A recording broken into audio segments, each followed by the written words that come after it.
light stop? When I saw the light stop, I can't say for sure. I can't say for certain. Okay. I'm not 100%. All right. And I made an assumption that the light was stopped at some point. Did that light shine on anybody in that group at that point? I cannot tell. Okay. I couldn't tell. What happened, if anything, before those the pops that you heard? So I saw the light approaching, drew my attention. I was fairly interested. I believe one of my friends walked up behind me, Nick Plucky, and then I may have said something to him or been looking at the ground. And as the light was getting closer and closer, that's when he walked up. I said something. He distracted my attention. I distracted my own, and then the rounds went off. Okay, so you didn't see what happened right before the rounds went off? No, sir. After you heard these pops, and I think you described, was it 3 or 4? I believe it was 3 to 4. Okay. I'm not entirely certain. After you heard those pops, did you see what was going on in that group? I did see what was going on in the group. Or actually, I did not see exactly what was going on. It caught my attention. Immediately looked up, and then I kind of started making my way to get to cross Franklin to see exactly what was going on. So from my angle, I mean, I'm a college kid. I didn't assume that they were gunshots, so I went to go see what type of fireworks they were setting off in the parking lot. All right. So at that point, were you across Franklin at that point, or did you have to cross Franklin? At what point? At the point you heard the gunshots? I had not crossed Franklin yet. Okay. I was still on the side of the courtyard sidewalk. All right.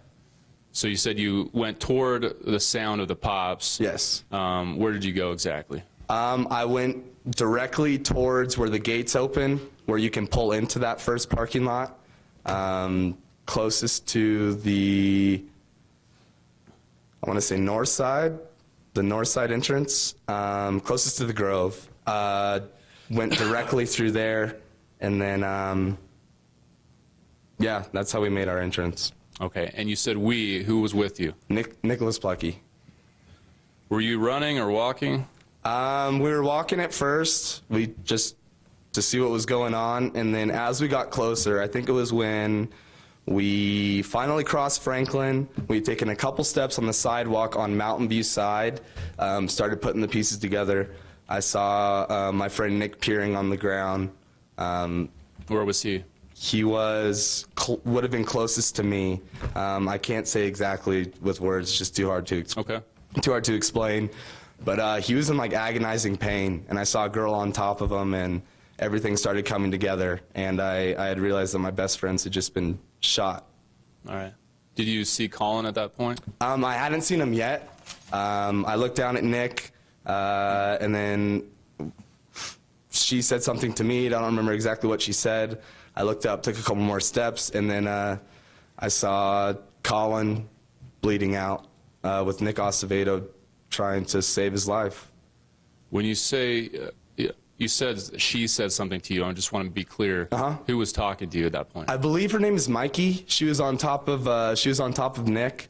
I don't know exactly what she said to me or if she was even talking to me. I believe it's something along the lines of call 911, go put pressure on his wounds or something like that. All right. And after that is when you recognized Colin on the ground? After that is when I recognized Colin, and I saw Nick Acevedo cradling him. But Colin wasn't just on the ground, he was fighting for his life. All right. Did you see anybody else that may have had a gun in that area? I did not see anybody else that had a gun, but I did see one person I didn't recognize standing very close to Nick Acevedo and Colin Brew. Okay. And what was he doing? He was just standing over him. Did you see anything in his hands?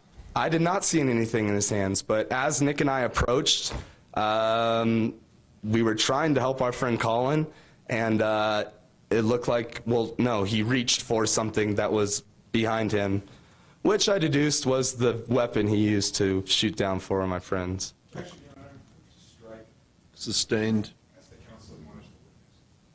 Well, Mr. Volpo, please just answer the question and leave any editorial comments out. What's just that? answer the question and not leave any editorial comments out, please. Yes, sir. Go ahead, Mr. Parker. thank you. So he brought something out from behind him. Did you see what it was? I did not see what it was, but Okay. I assumed it was the gun. And so the second he reached for it, I'm sorry for, no, I did not see anything behind him. Okay. No, that's fine. And listen, we just want to get Can you your describe best- editorial comments? I wasn't quite clear, I'm sorry. I'll let the attorneys take care of that. Just answer the questions as best you can. Yes, sir. with the facts. Yes, sir. Okay? Yes, sir. All right. So he reached for something from behind him. Did you see what he did with whatever he reached for? No, so Nick and I put our hands up in assumption that it was a weapon, and we booked it away. Okay. And when you say away, which direction did you go? So this is very hard to put to words. I directly behind the car. I don't know exactly how to All right. explain it. Away from that area. Away from that area, Suffices. yes. Okay. To save myself. All right. So you said Nick. Is this Nick Plecki? Yes, Nick Plucky. All right. And you mentioned that you went behind a car. Was that also with Nick Plecki? Yes, I believe so. And a girl, Jamie Donaldson. Okay. While you were behind the car, did you see what was going on? No, so actually the second we got behind the car, that's when the next round of gunshots went off. And when you say next round, how many shots did you hear? 4 to 5. So estimate for the jury, how much time do you think passed between that first round of gunshots that you described earlier and this round? I mean, it's going to seem a lot longer probably in my mind, or the situation going do your through best. it. But if I was going to do an estimate, I would probably say a minute to 2 minutes. Let me back up one second. Yes, When sir. you saw this light approaching from the parking lot, was that group in a stationary place, meaning were they continuing to migrate some direction, or were they in that area already when that light approached them? Does that make No, sense? so once they left the middle of the street into that original driveway or whatever it be, so you call it, they stayed in that larger cluster around in the same exact area. They did not keep moving north or south or east or west. They were all right there. Okay. All right. So after you hear the second round of gunshots, what did you do? After I heard the second round of gunshots, it terrified me. I mean, it really scared me. So I took Jamie. We walked up the Mountain View path, the sidewalk, and I was walking her back to her dorm room. Did you see the shots being fired? No, sir. We had just gotten behind the car, and when the rounds went off, I had no idea if I was shot or not. Did you see where Nick Plecki went? No, I did not. I think at the time I assumed he was with me, but I thought he walked up to with Jamie Donaldson. I have no idea for sure where he was. Okay. So you and Jamie went toward Mountain View dorm? Yes, sir. Where'd you go from there? From there, I dropped her off, and then I made my way down that sidewalk, the same sidewalk that I made my way up, and I crossed the street towards Courtyard. By the time I was crossing, not by the time I was crossing the street, but by the time I was on the sidewalk crossing the Mountain View parking lot, ambulances and the police had been there, and everyone in the parking lot had their head on the ground, and guns were aimed and everything. Okay. Zach, when you got to that area, when you heard those first pops, the gunshots, you mentioned that you and Nick went together. Were there other people that you saw coming into that area? Like approaching the area with Right. us? Not that I saw. Okay. I believe we were the first ones there after that round that I saw. There wasn't crowds of people coming into the parking lot. Okay. At some point, did you end up talking to the police? Yes, I did. When was that? That was the morning of, so I think it would have been October 9th, very, very early in the morning after the press conference that was held at the High Country Conference Center after the shooting. Okay. And why didn't you talk to the police that night after you saw what happened? I mean, I saw my best friend fighting for his life. I had heard 3 other of my best friends had been shot. Well, it goes to his mental state, Judge. Why he didn't talk to the police. I'll allow it. Objection's overruled. I felt that I had to get to the hospital to be there for my friends, to be there to support them and to hold their hands or be as close as possible. I knew that I would talk to the cops at some point or they would come and talk to me, but at that time I had my priorities, and I will always be there for them. Zach, I'm going to show you an exhibit that's been admitted. It's Exhibit 316 for the record, and I'm going to have you walk through some of the things that you couldn't describe verbally. Okay? Yes, sir.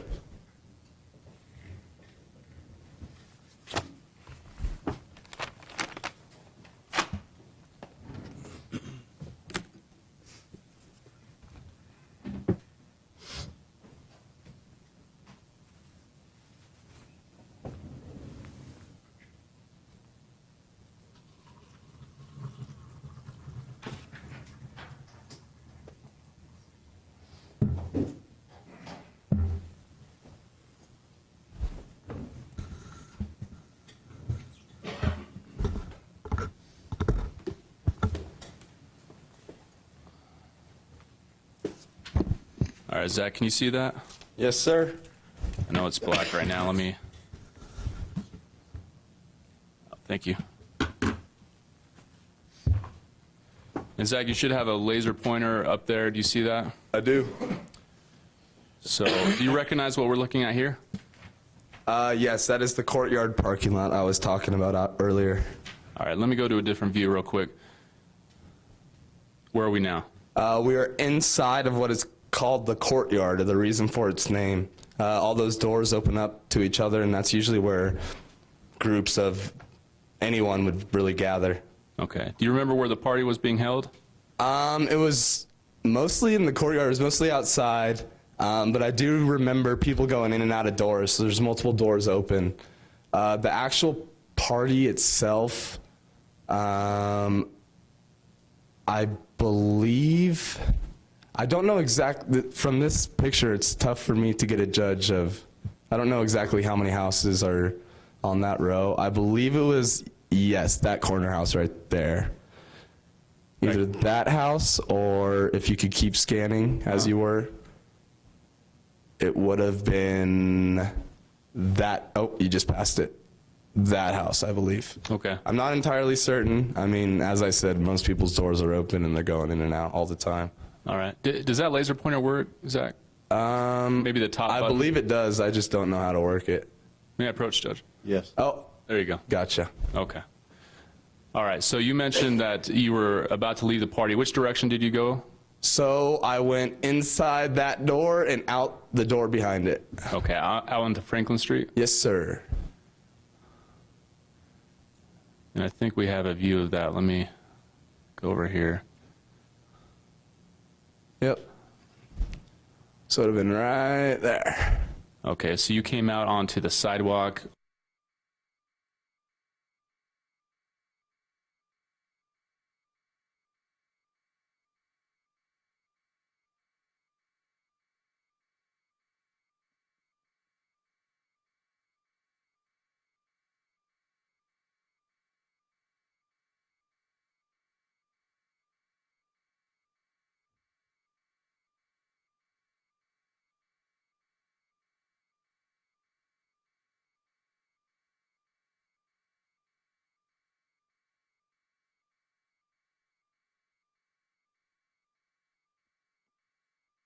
And in the bike lane, I believe, and I was standing right on the sidewalk. Okay. And then just show the jury where you went after that. So after that, the couple yards that I approached would probably be right around that mailbox, maybe. All right. That's the grassy area with That's the the trees. grassy area with the trees, and the parking lot's right behind it, correct? All right. So we have a different view here. Can you point out where you saw the group going to from this direction? So the group, that's the cement driveway sidewalk I was talking of. So it would have been all around this circle, containing this part of the parking lot and like that part of the driveway, I would say maybe. Okay. Can you describe approximately where you saw that light initially? You said 30 yards into the parking lot. Yeah, so from my angle, I mean, that wasn't where I was standing, but I can point to it. It was deep into the parking lot, I would say probably like right around there. Maybe where that point is exactly. Where this point is, this yellow triangle? Yeah, would you mind clicking on that? Yeah, so I would say, I probably thought it was a bit deeper, but I would say right around there. Okay. And the group from this location, where was the group? The group had migrated a bit more towards the parking lots of the asphalt, and so they're right around here. All right, and you indicated that you saw the light moving toward the group, so kind of this diagonal area toward that corner? Correct, but I believe he was walking, so if there was cars parked right here, I believe he was walking like there was cars there and he couldn't cut through, because I never saw like a break in the light, so the light continued the light continued this way. Okay. All right, and where did you go after you heard those shots? After I heard the 3 shots, Let me take a different view here. Yes, please. Oops, too far. That would do. All right, how about here? Yeah, so I was sitting right here about by the trees, heard the 3 shots, start my walk, start to realize what's going on, and then that's when I start walking a bit faster with Plucky, and we come up here. Okay, and you're walking on this sidewalk area? Yes, sir. And where did you end up? I ended up going from the sidewalk to the asphalt, and then I ended up about right over here. That's when we put our hands up, and then we booked it back this way towards the cover of the cars. All right, let me take a different view here. What are we looking at here? Does this describe where yeah. you were? Yes, sir. Okay. That's where I was. All right, you point to the corner of this parking lot area. Where I was at what time exactly? When you walked up to the scene, yeah, thank you for clarifying that. When you walked up to the scene, saw Nick Peering and Colin, where were you? I believe I would have been about right here, Nick Plucky and I, as we approached, saw everything going on right here. We put our hands up, and then we immediately start running when he reached. All right, and you're gesturing, running back into the parking lot a ways. Correct. I believe it was behind that truck, actually. This black one in front or behind that? I can't say for certain, but it was one of those 2 trucks. Okay, and at that point, is that when you heard the second round of gunfire? The second we got behind that round of cars, that car, we heard the second round of gunshots. All right, and you described after that leaving with Jamie Donaldson one direction. Can you describe where that was? Yeah, if you pan back towards where you were just a second before, so there's a chain link fence right here, and there's a sidewalk that runs right along it. So I walked up that sidewalk. That sidewalk leads to doors that are about right behind that tree. You can't really see. And there they are right there. All right, the Mountain View front entrance? Not the front entrance. The front entrance has a roundabout, so there's a couple entrances to it. It's right around that corner. All right, and you described after that you could see the police arriving. Where were you when you saw the police arriving? Correct. So right where your mouse is, I was walking down this sidewalk and making my way back towards the courtyard, and the police had everyone with their hands and knees on the ground. Okay, and you walked down this sidewalk again back to the courtyard? Correct, sir. Yeah, but I don't even believe I made it back into the courtyard. I made it to the sidewalk, saw someone I knew, saw what was going on, and then I actually started making my way towards the house to see my my brothers. All right, may I have a moment, Judge?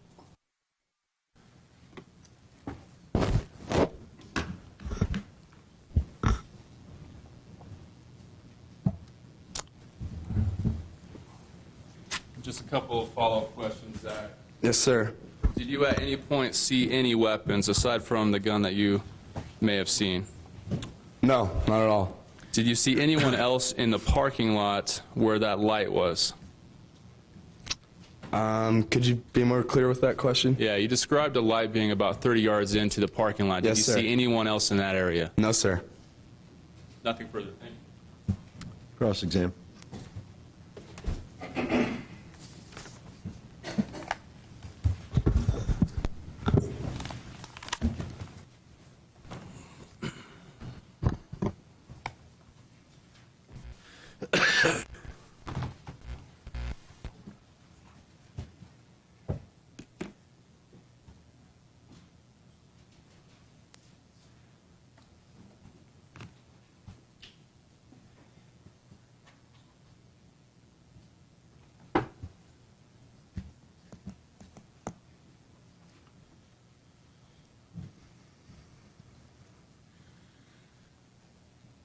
So Zach, you essentially walk out of the apartment onto the sidewalk that runs along the north side of Franklin Avenue, correct? Correct. When you walked out of the apartment, you were by yourself? Correct. And there was a party going on there, correct? Correct. There were approximately 50 to 75 people at the party, Yeah, that was my estimate. and about half of the people at the party were members of Delta Chi, correct? That's usually about how it works. On that particular night, though, it was about half Delta Chi people at the party, right? That's what I said in my deposition, yes, sir. Okay. And how many Delta Chi's live at the various apartments that are considered part of the courtyard cluster? None of them live there right now. Well, what about back in October of 2015? Back in October of 2015, I believe, we had 3 units. Each household's 3 people. So that would have make 9 Delta Chi's at the courtyard unit.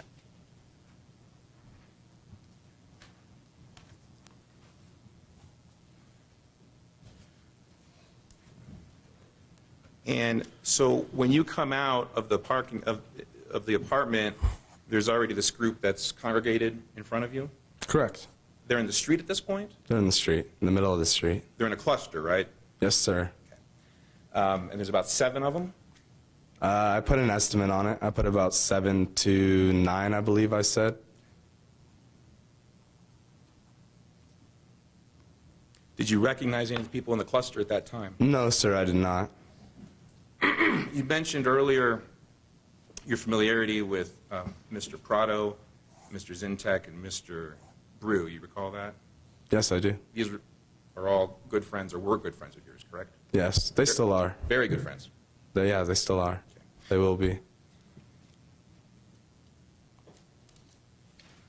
And then when you left the party and you see this cluster, there's words being exchanged, and you can't make them out, correct? Correct.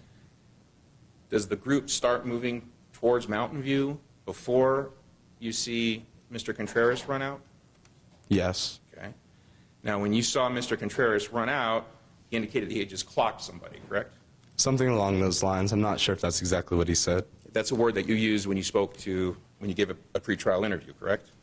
Yes, that's what I said, but in the pretrial interview, I told you that it was something along those lines. Well, you testified earlier to the word clock, did you not? What are you referring to? Objection to the state's testimony, you said cracked.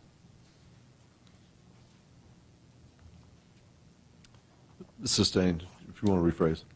Do you recall the words that you used to describe what he said during your earlier testimony? By earlier testimony, you're talking about my interview with the police the morning of, or my interview with you? I'm talking about the answers you gave in court just a few moments ago when the prosecutor was asking questions. Yes, I believe I said clocked or cracked or something along those lines. Okay, thank you.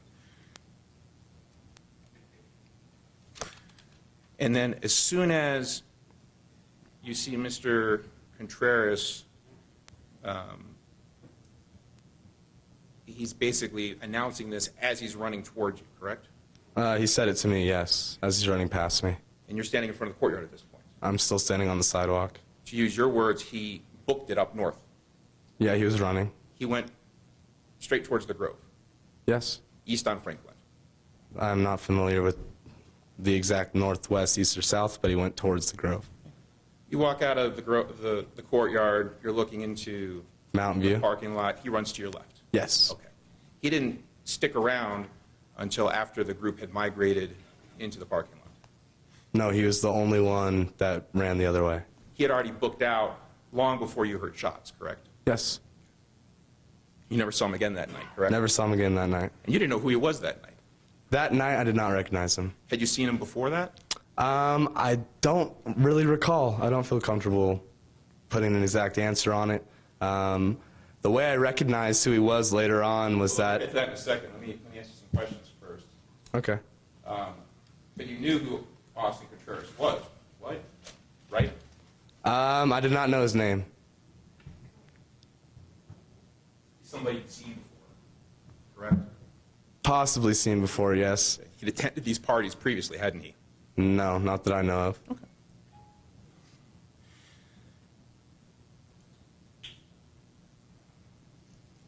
And you told the police the night of this incident that you had no idea who he was, correct? Yes, correct. It was the morning of the incident. Right, but when you were describing the incident to the police the following morning, when you finally talked to them, you told them at that time you had no idea who Mr. Contreras was. Correct. And then when Mr. Contreras runs towards to your left, you start going a little bit to your right, correct? Correct. And then the group sort of migrates toward the parking lot, correct? Correct. And you don't want to get involved, right? Correct. You don't actually see anything right before the shots are fired, do you? No, I don't. Like I said, I didn't see any muzzle flashes, or I just heard the shots. And you didn't see what the people were doing right before the shots? No, I did not. Let me finish my question first. You didn't see anything that the people on the parking lot were doing right before the shots were fired, did you? I mean, as I explained, they were in a larger cluster, but I did not see what they were doing directly before the shots. You did make the observation, though, that things were starting to, in your words, rattle up again after they got in the parking lot. Yep, they're starting to exchange words again.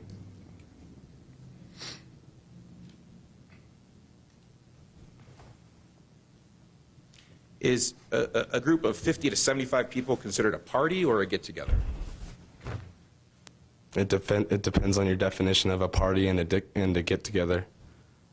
Okay. You characterize this as a get-together or as a party? I don't feel comfortable answering that. I'm not sure what you mean by that. Do you recall how you described it in your earlier testimony? We call everything a party. You didn't call it a get-together before? I don't remember. Okay. The very first time that you saw Nick Acevedo after you exited the courtyard was after shots were fired? The first time I saw him was when he had Colin Bro in his arms, trying to save his life. So that would have been after the shots were fired? Yes, sir. Okay.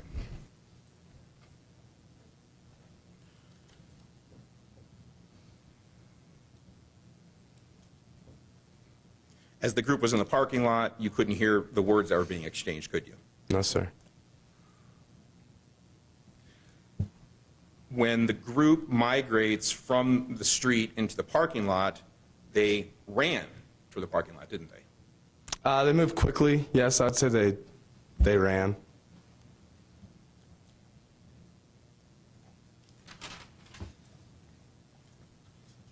In fact, you used the word split to describe how swiftly they moved, didn't you?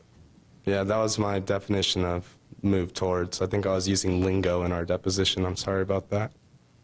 Talk about your testimony this morning. You said they split towards the parking lot, right? Yes, they split towards the parking lot. You That's also what I said they said. ran, didn't they? What's that? They ran towards the parking lot. They split towards the parking lot, yes. Okay. But we could also call that running, couldn't we? Yes, you can.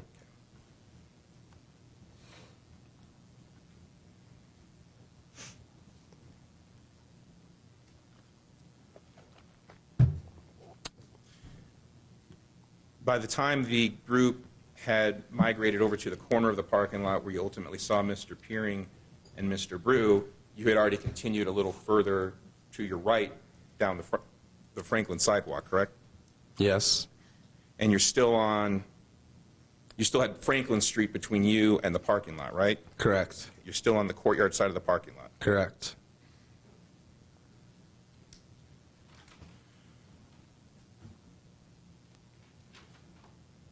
When you saw the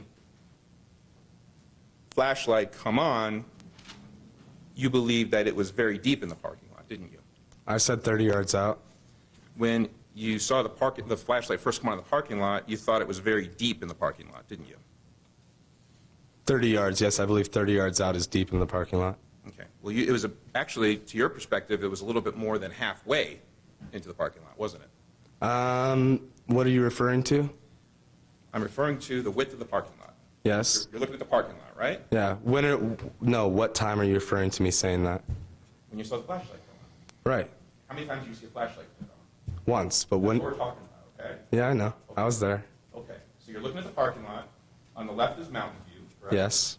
And the parking lot goes all the way to the right, Right. correct? Yeah. And what you said is that when you saw the light flick on. When I said Answer in, my question, please, sir. okay, I'm confused on when you're saying when you said. That's why I don't understand where you're coming from. If you don't understand my question, when I'm done, have me react. Okay. I'm happy to do that. All right. When you had the parking lot in front of you, Yes. and Mountain View dorm is on your left, Yes. and the other edge of the parking lot is on your right, Yes. you saw the flashlight flick on. Yes. From your perspective, the flashlight illuminated more than halfway or approximately halfway between Mountain View and the other edge of the parking lot. At the time, I believed it was half of the parking lot. Yes. Okay. You would agree with me that that is substantially further into the parking lot than what you just indicated for the jury? Then, at the time, I thought that was half of the parking lot. From my angle, that looks like half of the parking lot. So when I said it flicked on from about half of the parking lot, to me, to my perspective, from what I saw on that awful night, that was half of the parking lot to me. Okay. How many times have you been to the courtyard? Countless times. How many times is your senior year have you been there? In my senior year, actually, probably once. Okay. In your junior year, how many times were you there? You mind if I put a range on it? Sure. 20 to 40. Okay. You've been an ASU student for going on 4 years. I go to Northern Arizona University, sir, not Arizona State. Excuse me. You've been an NAU student for 4 years, correct? Yes, sir. All right. You're familiar with the Mountain View parking lot, correct? No, I've never lived in the Mountain View parking lot, so I have not studied the Mountain View parking lot. I know where it is. You're not familiar with the parking lot. I know where it is. What do you mean by familiar? You're not familiar with its general dimensions and how big it is? No, I do not know the general dimensions and how big a parking lot is. Okay. So it's your testimony then to this jury that when you said that the flashlight came on halfway into the parking lot, you were underestimating the size of the parking lot? I was not underestimating the size of the parking lot. Like I said, I believed that would have been halfway through the parking lot. Okay.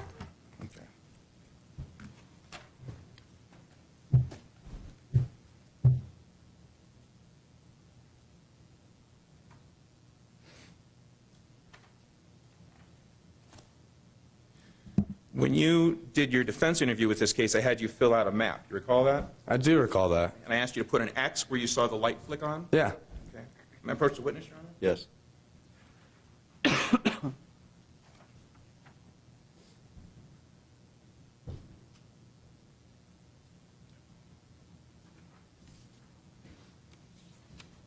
I'm showing you what's marked as Exhibit 363. Do you recall this exhibit?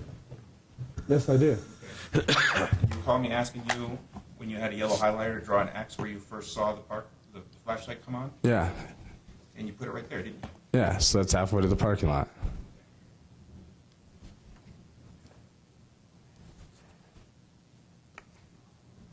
So the jury can better see. Can you just take a loose red marker and make a circle? Where exactly? Please finish before you draw this. Draw a red circle just directly around the X that you drew for me to finish it, to denote the spot where you first saw the flashlight illuminate. Like I said in the interview, I believed it was halfway through the parking lot. I published the jury, Your Honor? You wish to admit it first? Yes, I'm sorry. No objection. 363 is admitted.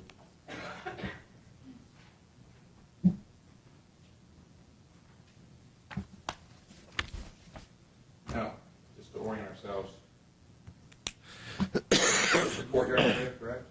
Yes. This is Mountain View dorm, Yes. and this is the parking lot. Yes. Okay. And it was approximately all the way back in here where you say you saw the light first flick on, where the circle is. I believed it was at halfway through the parking lot, so when you showed me that picture, I'm going to put an X when I see. I didn't have that view when you asked me when I saw halfway of the parking lot. So when you give me the picture and say, where do you believe it happened? I'm going to draw an X in the middle of the parking lot, like I said in my statement. Your statement to the police, correct? And in my deposition to you, I said it flicked on from about the middle of the parking lot, which I believe to be about 30 yards out.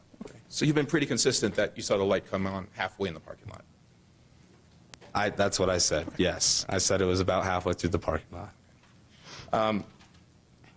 And then as you are with Mr. Pletke on the north side of Franklin, you hear some, what you believe are fireworks or some pops, correct? At the time, yes. Okay. You cross the street, Yep, yes. okay? And then you approach Mr. Peering and you see him on the ground, correct? Bleeding on the ground, yes.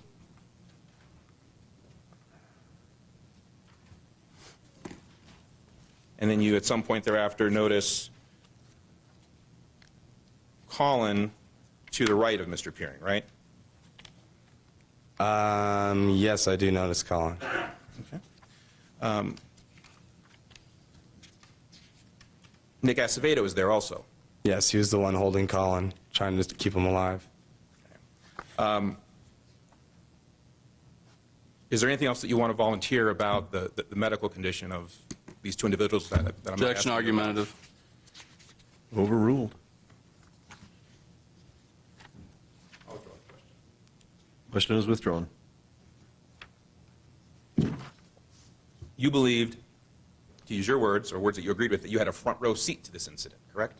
I believe you asked me that question and I agreed with it in the deposition. Okay. In fact, you thought and you felt that you and Nick Pletke were probably one of the most critical witnesses to this case. Did I state that? I'm asking you if that's your opinion as you sit here today, sir. As a critical witness, I wouldn't feel comfortable calling myself a critical witness. I don't know what other people saw. Well, didn't you think that you were an important witness? I do think I'm an important witness. Didn't you indicate that you and Nick were the only ones that were able to or that saw what happened When? When did I indicate that? in your defense interview? I'm not sure. Can I see my transcripts? Do you recall saying that or no? Objection vague. When and what is he talking about? I think you said in his defense interview, the objection's overruled.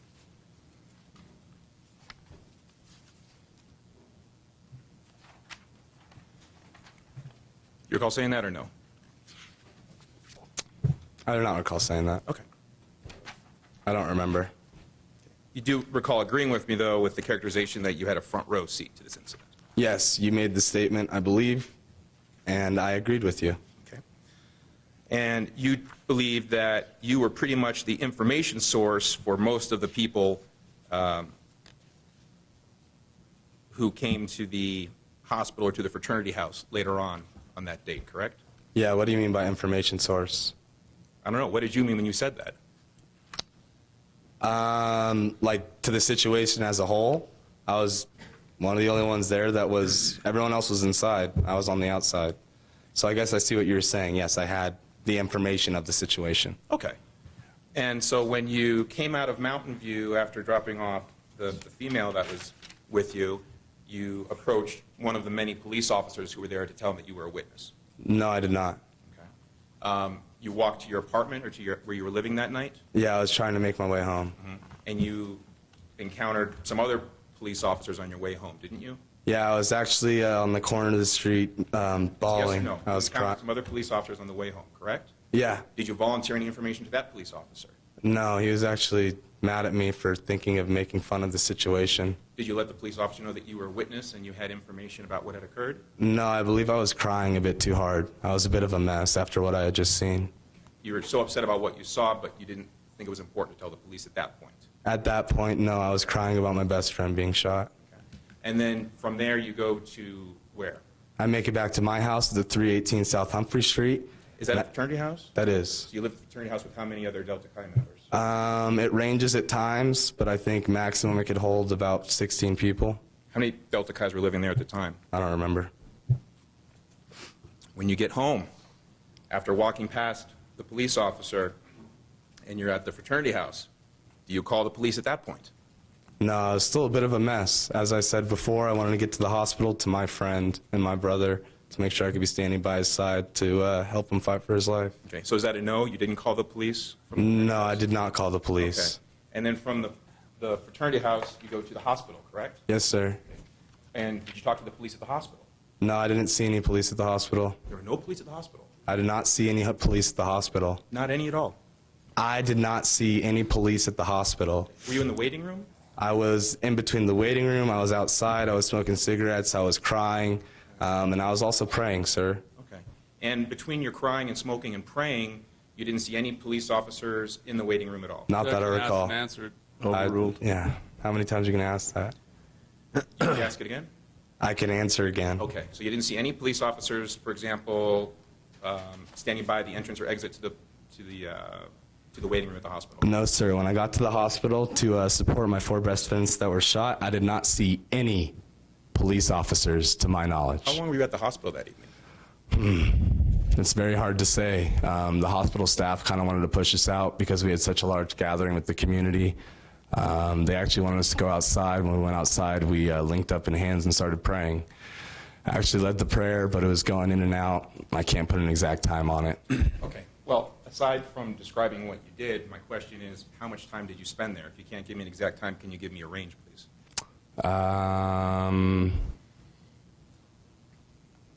An hour to 2 hours to 3 hours to 4 hours. I actually can't give you a range. I was thinking of other things rather than looking at the clock. So you're at the hospital anywhere from 1 to 4 hours that evening? You can say that. And then from the hospital, because you say you didn't see any police officers there during those 1 to 4 hours, did you make any effort at that point to contact the police? No, at that point was the press conference where they would be talking about the murder. And Your Honor, move to strike non-responsive. oh, I'm sorry. When they were talking about Just the a shoot. second, please. Oh, Let sorry. me rule. The objection is sustained. That last comment is stricken. Yeah, I'm sorry about that. I'm not asking about anything that happened after the hospital. If you don't understand my question, please let me know. I'll be happy to rephrase it. My question is, while you're at the hospital, did you make any effort to attempt to contact the police on your own? No.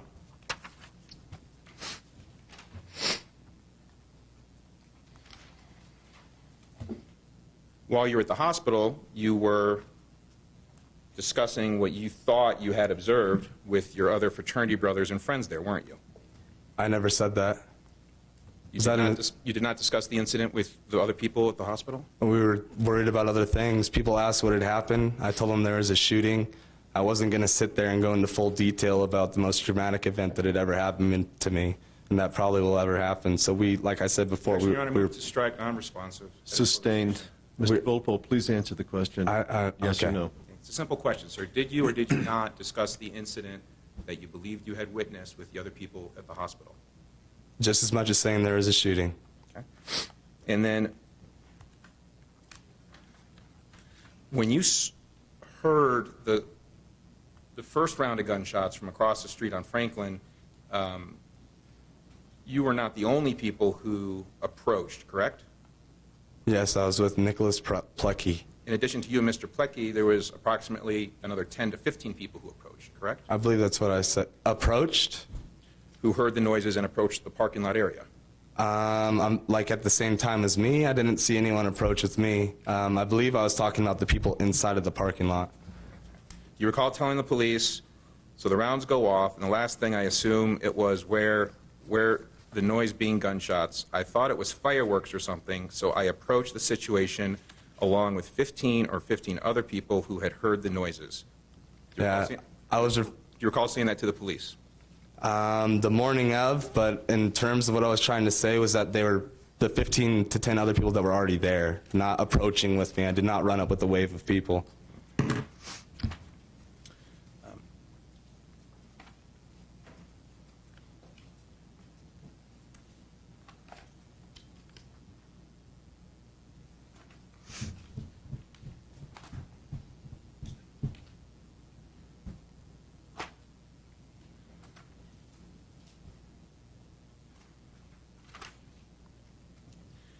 When you approached the individual who you say reached for something behind his back, your testimony this morning, if I understood it, was that you put your hands in the air? Put my hands up like this. You put your hands up for him, towards him. Yeah. Okay. Like, don't shoot. Because he reached to his back? Because as we approached, saw what was going on, and got closer and closer, I saw him, we drew his attention, and he reached for something behind his back. And after seeing 2 friends on the ground that had been shot, I assumed it was a gun, so yes. So when you first approached, he just puts his hand behind his back and you put your hands out? I put my hands out the second he starts reaching, and then that's when I start running back. You didn't say anything to the police about putting your hands up or your hands out, did you? I don't recall.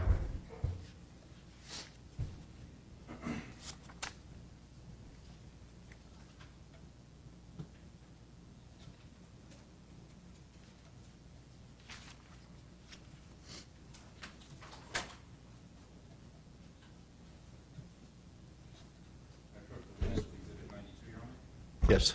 What is 92? What is 92? Okay.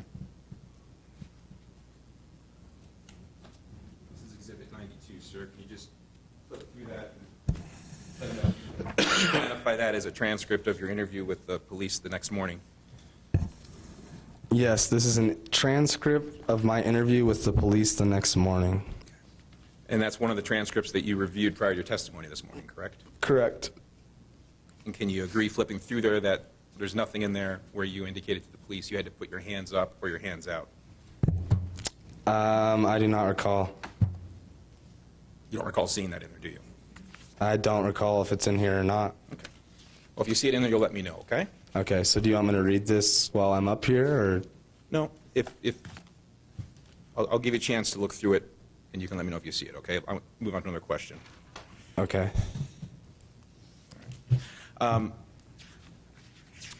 When you, excuse me, after you approach the corner of the parking lot where you saw your friends, and then you duck behind the car, you hear additional shots almost immediately, correct? Yes, the second we get behind the car, I hear next round of gunshots. And then you make your way over to Mountain View and drop off this female, correct? Correct. Part of the reason you went to Mountain View is because you wanted to go see the guys and everybody who knew. That is not why I would have went to Mountain View. None of our guys live at Mountain View. Okay. Well, why don't you go ahead and take that transcript I just handed you and turn to page 10. I took her to yeah, okay, page 10.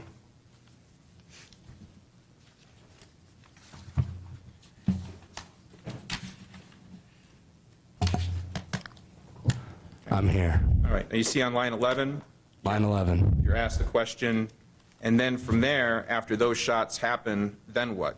What did you do? You see that question on lines 11 through 12? I do see that question. Okay. And can you read your response in lines 13 through 19? Me and the girl walked up the sidewalk along the field, along the chain link fence. I walked her back to the Mountain View dorm because I wanted to go see the guys and everyone who knew. So by that statement, I wanted to... Excuse me. I'll give you a chance. Oh, you want me to read the whole thing? Yeah. Oh, okay, yeah, sure. I'll tell you what. Let me read it, and you can let me know if I read it correctly. Me and the girl walked up the sidewalk along the field, along the chain link fence. I walked her back to her dorm to Mountain View because I wanted to go see the guys and everyone who knew. I didn't want to be with some random girl, and so dropped her off at the dorm, and I started my walk back, and I walked back like down the fire escape. By that time, the streets were lined with ambulances. They had everyone on the ground by the time I was walking past, and that's the rest of the event that I saw. Was that your response to the police? That was my response to the police.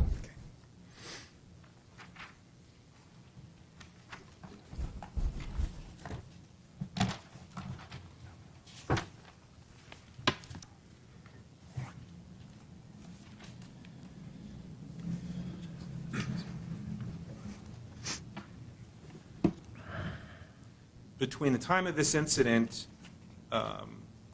and when you spoke to the police, I'm sorry, let me back up. Between the time you spoke to the police the following morning and the time that you spoke to me for your defense interview, over a year had passed, hadn't it? Yes, it had. And you spoke to friends of yours during that period of time about what you believed you had observed, hadn't you? Yes, I had mentioned it.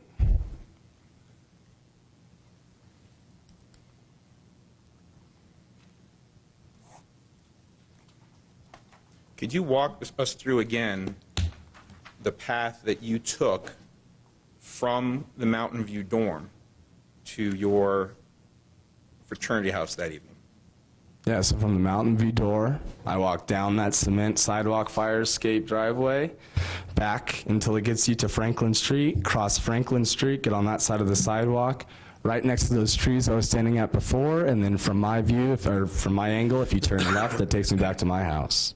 So when you exited the Mountain View parking lot, you were essentially walking on that driveway or sidewalk that's right between the parking lot and Mountain View? Yes. Right between the sidewalk and Mountain View dorm, correct? Yes. What would you like me to refer that as? If we're on the same page, that's fine. As you exited through that, can we call that the main entrance to the Mountain View parking lot? I get there's two entrances, but yes, you can call it the main entrance. This is the entrance across the street from the courtyard, right? Correct. As you traversed through the main entrance across the street from the courtyard, after all the shooting had completed, did you see anybody there? Anybody where? The area we were just talking about, that entrance area. It was lined with fire trucks, and yes, there's a bunch of people. I mean, everyone had their hands on the ground. There's guns pointed, and Anybody in particular you could identify? no, sir.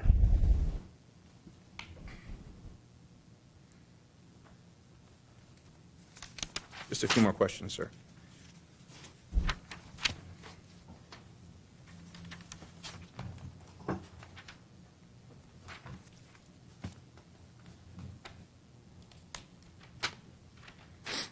Do you recall how long you were at the party that night? No, I do not. It was dark when you left, correct? It was dark when I left. The lighting conditions affected the degree to which you were able to see things, didn't they? The Mountain View parking lot is like fairly well lit. The street is a bit darker, but I mean, you can definitely see. Could you make out any faces of the people who were in the parking lot? No, sir, I cannot. Could you hear any words that were being said? No.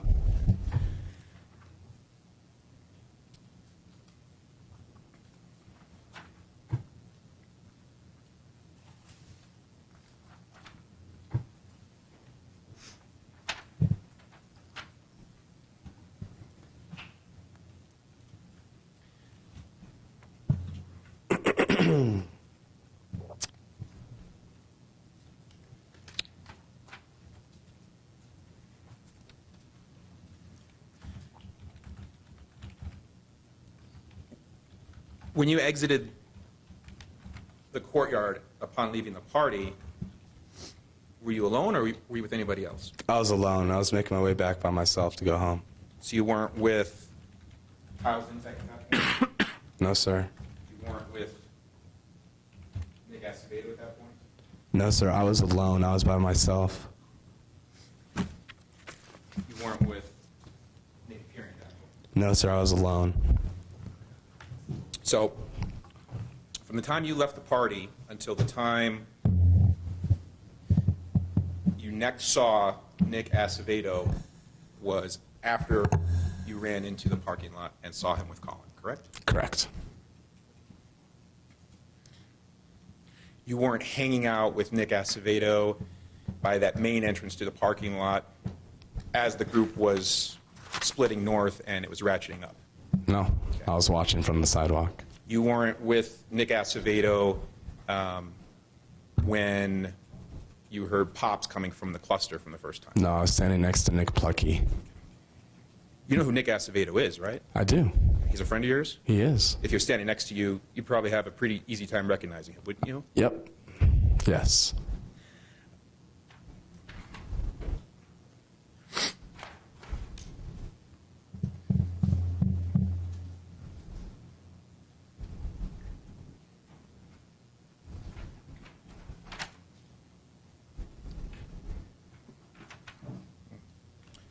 What got your attention to the parking lot at the time was the light turning on, correct? Yes, the high-powered light.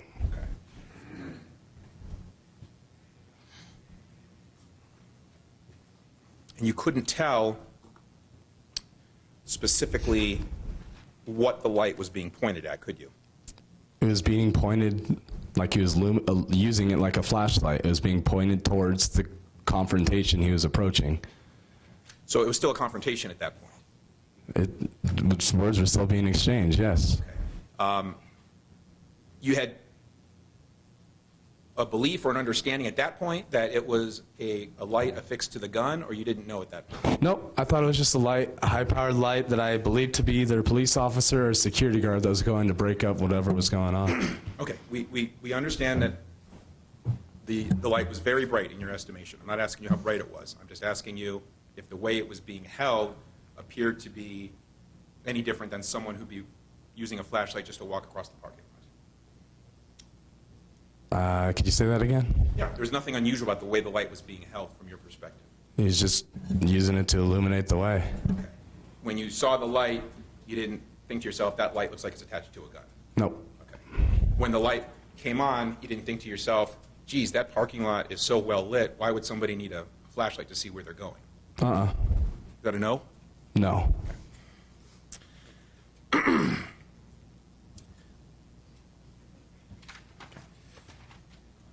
He had the beam headed towards where he was walking, correct? Correct.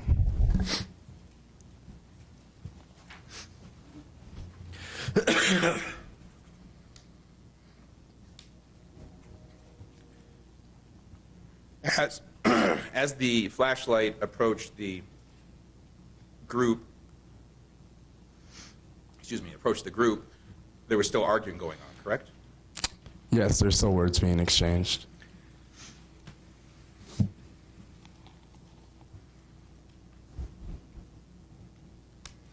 And then Nick Pletke went with you, to the best of your knowledge, behind the vehicle after you saw the individual reach behind him? To the best of my knowledge, yes. When was the next time you saw Mr. Pletke? I do not recall. Prior to that, when was the last time you saw Mr. Pletke? Prior to what? Prior to you ducking behind the car in the parking lot. When he walked up next to me when I had moved from the sidewalk to the grass area where the trees are, I believe that's when he walked up next to me. So that would have been the last time I saw Mr. Plucky.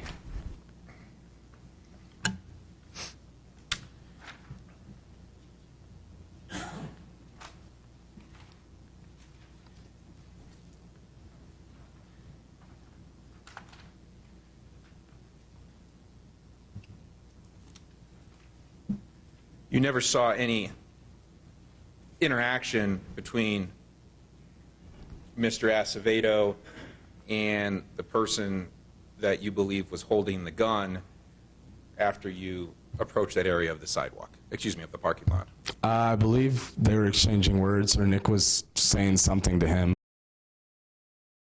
It's verbal, though, correct? What do you mean by purely just verbal? Is there any physical interaction between them? No physical interaction. No punching? No punching. No hitting? No hitting. No gun pointing? Not that I know of. Not that you saw, correct? Not that I saw. Okay.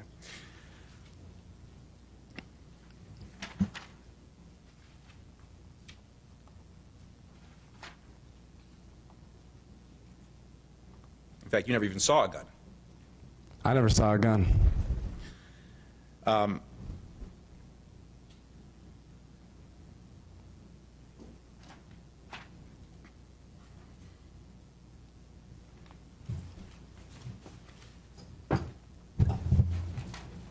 You're not able to say how far the person holding the gun or the flashlight was from Mr. Brew at the time the shots were fired, are you? I'm not comfortable putting an estimate on it. No, I'm not able to say that. Similarly, you're not able to say how far the person holding the gun was from Mr. Peering at the time shots were fired, are you? No, I wasn't counting my steps as I was trying to save my friends.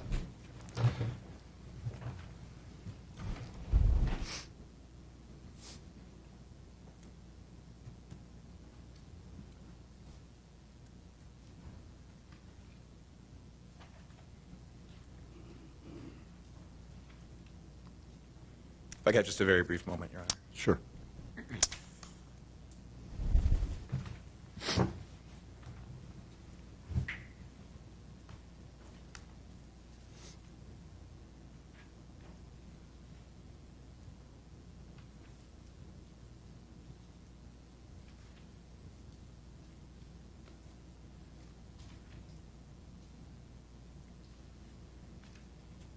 Okay, just a couple other things. You didn't actually see Mr. Acevedo punch anybody?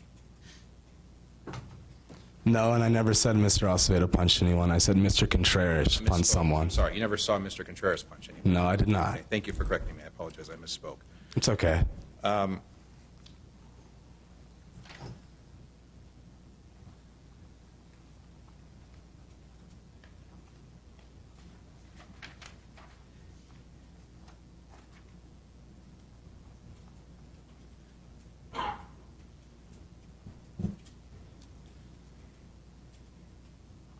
When speaking to other Delta Chi members about this incident since it occurred, you've given an account of what you saw, haven't you? Yes, I've told them what I saw. What do you mean by that question? Well, would you not characterize yourself as pretty much the information source most people were Objection asked and answered and relevance. Let me hear the question.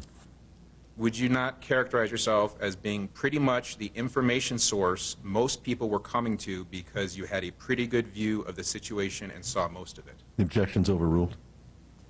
I would say people saw me as an information source, yeah. And you likewise considered yourself as an information source, didn't you? Yeah, because they kept coming up to me, asking me what happened, so I made the assumption that I could be characterized as an information source.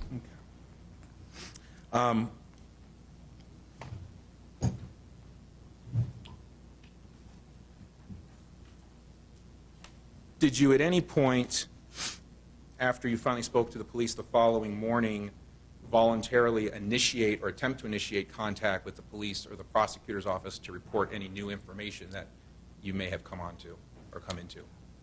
Not until I had my deposition with you. And that you were contacted to come in for that, weren't you? Correct, I had it scheduled. Right. But my question, though, sir, is whether you yourself ever initiated any subsequent contact with the police or the prosecutor's office. Nope, never did.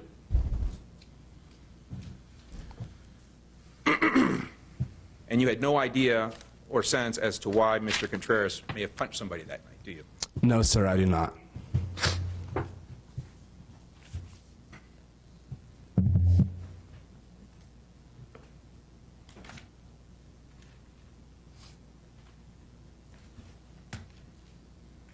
So let me just finish off by finishing off on the chronology after the hospital. You mentioned something about a press conference? Yes, there was a press conference held at the High Country Conference Center. That was the following morning? That was the morning of, yes. You attended that? I did attend that. Did you go there directly from the hospital? I believe, I am actually not 100% certain, so I'm not sure. Okay. Do you recall where you may have stopped between the hospital and the press conference? If I were to, I'm not going to guess on that. No, I don't. Did you attempt to initiate contact or identify yourself as a witness to any police officers at the press conference? No, I did not. Where did you go after the press conference? I went back to my room, back to my house. The fraternity house? My house, yes. I'm not trying to split hairs, but is it a house where multiple fraternity members all live, or are there separate houses that are all like a complex and everybody has their own house? What do you mean by house? Well, that's what I'm trying to figure out what you mean by a house. Are you talking about, you said it's your house, were you the only one who lived there, or were there also other fraternity brothers who lived there? Other fraternity brothers live there too. I don't live there by myself. Okay, so how many other fraternity brothers were there when you, how many of them did you speak to about the incident? I don't recall. I don't remember. How many people did you speak to at the hospital about the incident? We were more praying and consoling each other. I was pretty quiet at the hospital. I was one of the ones crying the hardest, I believe. At no time you didn't talk, at no time did you talk to anybody at the hospital about the incident? I don't remember. I was a head case. I was just hoping my friends were alive. And what about at the press conference? At the press conference? No, we were listening to the press conference. And then after the press conference, you go back to the fraternity house and you talk to your fraternity brothers, do you then at that point pick up the phone and initiate contact with the police? No, I don't. Okay. In fact, you never once initiated contact with the police, did you? Nope. I assumed that they would be here, which they were. They showed up on my doorstep. The police came to you. Yep, a detective did that morning, right after the press conference. Okay. Similarly, in January of this year, you were contacted for the scheduling of your defense deposition, defense interview, correct? January of this year. I'm not sure what month I was contacted, but if that's what it was, sure. Okay.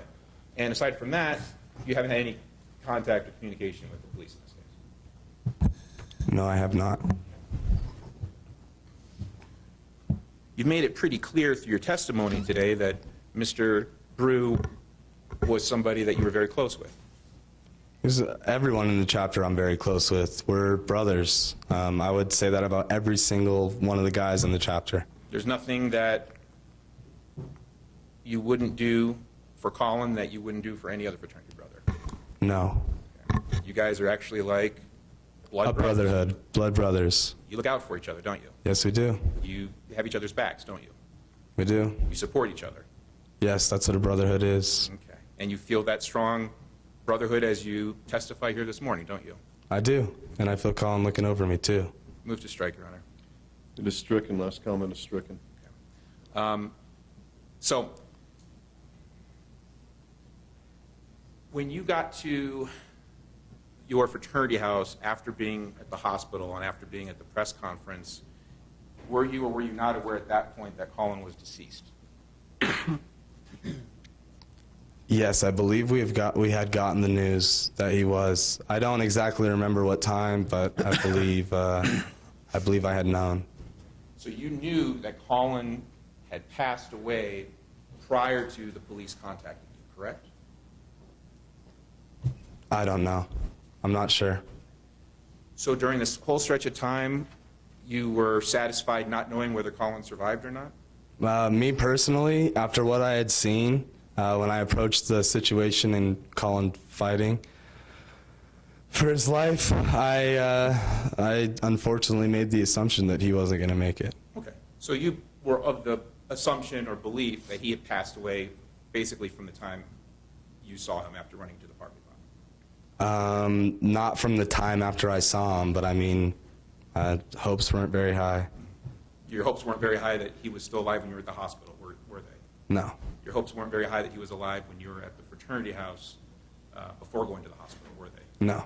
Your hopes weren't very high that he was alive when you were at the fraternity house after the hospital? No, not after I saw the bullets in his chest.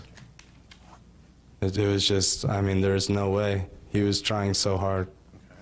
Yet, despite that belief that your dear brother had fallen, you at no time made any effort whatsoever to contact the police. Isn't that true, Mr. Volko? Yes, because I wanted to be with my brothers and pray.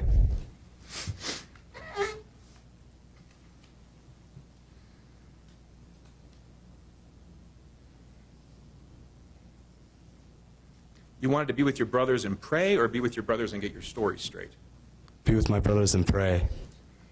I wanted to make sure that we could stick together and to anything, to any hope to God, try to bring hopes high. Sticking together is an important part of brotherhood, isn't it? It is brotherhood. And that concept of sticking together is basically the essence of your relationship with your Delta Chi brothers, isn't it? I mean, sir, you're asking the same question over and over. Yes, we are we're a brotherhood. And I realize that you're speaking about yourself, but you would expect that same type of commitment and devotion from your brothers in return, wouldn't you? I don't expect it. I know it. You can assume it's there, right? I don't assume it's there. No question in your mind. No question on my mind. You have a brief moment, Your Honor? Yes. May I use the restroom, Your Honor? Just a second. We'll take a break here in just a second.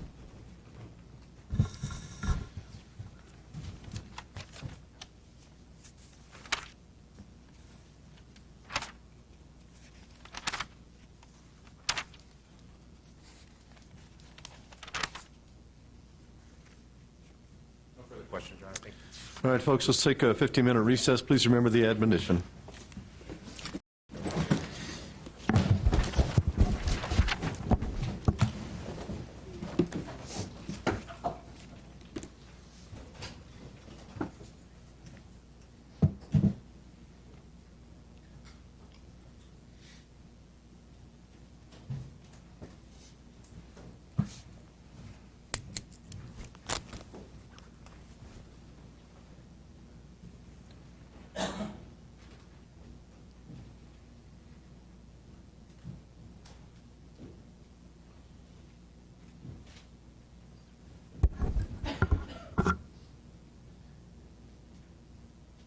All right, and I'm going to ask the media if you would cut the audio feed while we're on break.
Thank you for standing, folks. Please be seated.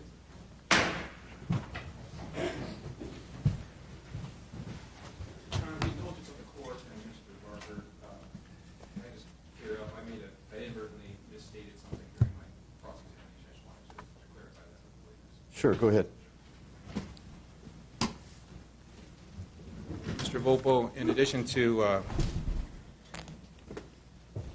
characterizing you as an ASU student, which I understand may be somewhat of a negative connotation in these parts, I indicated that, or referred to your defense interview as having taken place in January of this year. And looking through my notes after the break, I withdraw that question. Does July of last year sound like a more accurate time that you had your defense interview? That sounds like a much more accurate time. Okay, thank you. I apologize about that. It's okay. Mr. Barker. Zach, just a few questions to follow up on, okay? Sure. We're going to kind of go in reverse order from what counsel was asking you about. You were asked if you were close to Colin, and you indicated that you were, correct? Correct. Are you lying about what you saw that night? I'm not lying about what I saw that night. Did you ever get together with any friends and talk about what each other saw so you could get your story straight? No, we were more focused on trying to console each other for what we had just witnessed and heard. And you testified earlier, if I recall, that you didn't see what happened directly before the gunshots. Is that right? No, sir, I did not. Were you hiding from the police? No, sir, I was not. What was your priority that night or that early morning after you saw Colin on the ground and saw Nick Peering, your other friend, on the ground? What was your priority afterwards? My priority afterwards, or my priority immediately, was to be by their side at the hospital. I knew that wasn't going to happen or they wouldn't allow me to do it. So then it was my job to make sure everyone's spirits were high and they're in high hopes. Like I said before, we led a group prayer, and I took it upon me to make sure everyone was all right, just as they did for me. You indicated that there was a press conference. Was this something that NAU put on? I believe NAU did put it on. All right. At that point, did they provide information that somebody with a high-powered light came 30 yards from deep in the parking lot and shot some people? I do not believe they had that much information, no. It was a very vague press conference. And afterwards, you did speak to the police voluntarily, is that right? Yes, sir, on my front porch. Defense asked you about if you were an information source to people, and I believe you said that you were. Was this to people who didn't see the event and were wondering what happened? Correct. So just as someone who is very well versed in biology, they would be an information source of biology Okay. for people who do not know anything about biology. All right, I appreciate the analogy. No problem. If were you talking to people that had also seen the event at that point? Not that I recall. It was kind of a lot of commotion going on, so we weren't trying to meet up and talk about the worst day of our lives. Were there other people there that obviously saw some things happening as well There, as in, at the scene? I'm sorry, could you restate that? Sure, that was a poor question. Yeah. Was Nick Plecky also there with you at the scene? Yes, sir. All right, sorry. Yes, sir. Let me get my timeline right. At the time of the shots, let me put it that way, were there other people there that could have seen and witnessed things as well? Yes, very much so. I'm sure there was many. Were you the only information source about what happened that night? No, sir. You indicated that you didn't see a punch by Austin Contreras. Did you see any physical interaction at all that entire night? No, I did not. It was verbal exchanges. You were asked about this high-powered light that you described. Did you ever see it shining at people?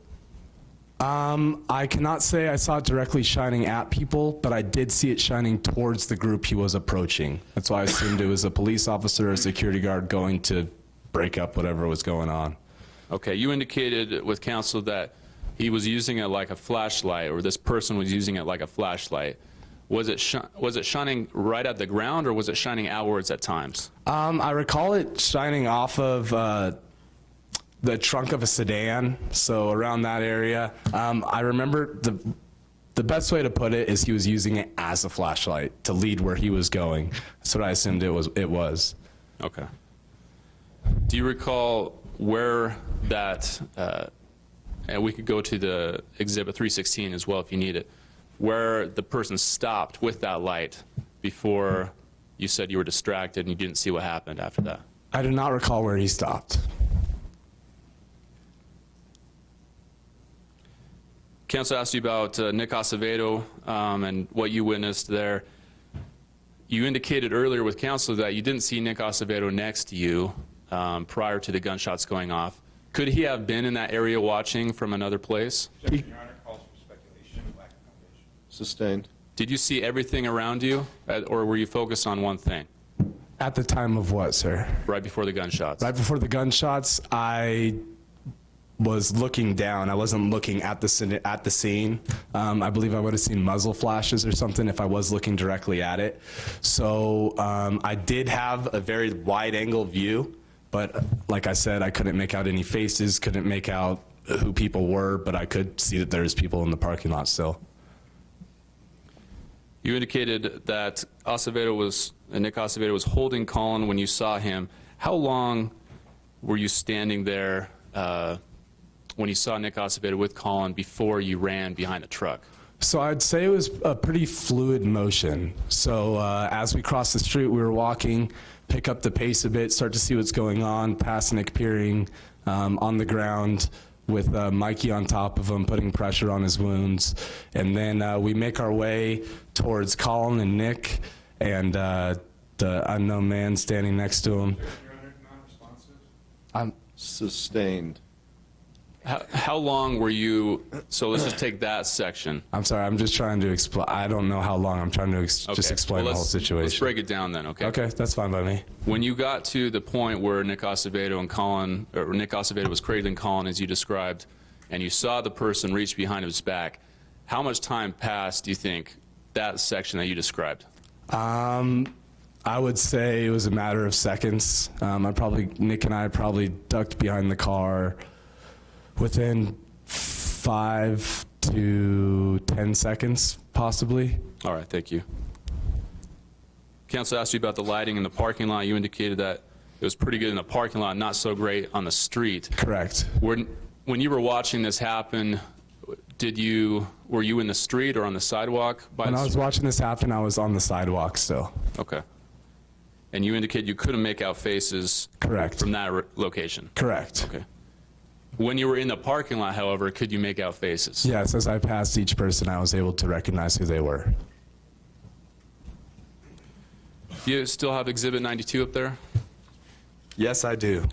Counsel asked you to read a section on page 10, or he read it to you, rather, but he didn't ask you to clarify what you meant. I'm going to ask you that now. All right. And I'm looking at lines 14, 15, where you talked about, I walked her back to her dorm to Mountain View because I wanted to go see the guys and everyone who knew. What were you talking about? I was talking about going to meet up with the group of people back at Courtyard or back at wherever they were, and I was trying to get a better sense of the situation as well. I mean, I was so flustered at the time. I just needed to get back to some familiar faces. All right, so you weren't talking about people in Mountain View at that point? No, sir, I was not. Counsel asked you about how you described putting your hands out when you saw that person reach behind him with what you assumed was a gun. Why did you act the way you did? Why did you react that way and run away? Because I was afraid I would be laying on the ground with my four other friends too. At that point, did you already know that Nick Peering and Colin were injured? Yes, I did. I knew that they were shot. Counsel said that you didn't tell the police that. Is every detail about what you saw in that police interview? The morning of? Yes. Every detail of the What you entire saw? situation as a whole? I believe, to the best of my knowledge, I had most of the information, yes. I mean, granted, I was pretty rattled still. I think it was about 5 o'clock in the morning, 6 o'clock in the morning. And so Okay. I'd say that's a fair statement. All right. And so if you didn't tell the police that you put your hands out, was that a detail that you felt was necessary to tell the police at that point, or were you just responding to the questions they were asking? I was responding to the questions they were asking, sir. In other words, was this a question and answer situation, or were you giving a whole narrative of what was going on? He started asking question by question. I would go into detail at certain parts as I was looking over this. In the weeks prior, there's some paragraphs of me kind of rambling, some poor grammar I definitely noticed. But no, I mean, that wasn't a key aspect of me telling the police, nor did he ask me the actions I was doing. All right.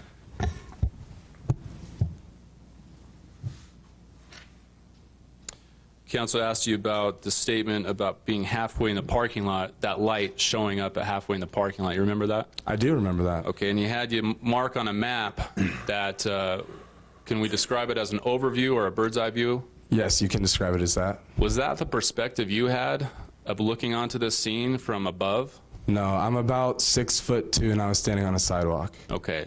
Where were you when you saw that light first appear? That was when I kind of made my way over toward the grassy area with the trees overhead. Let's go back to 316.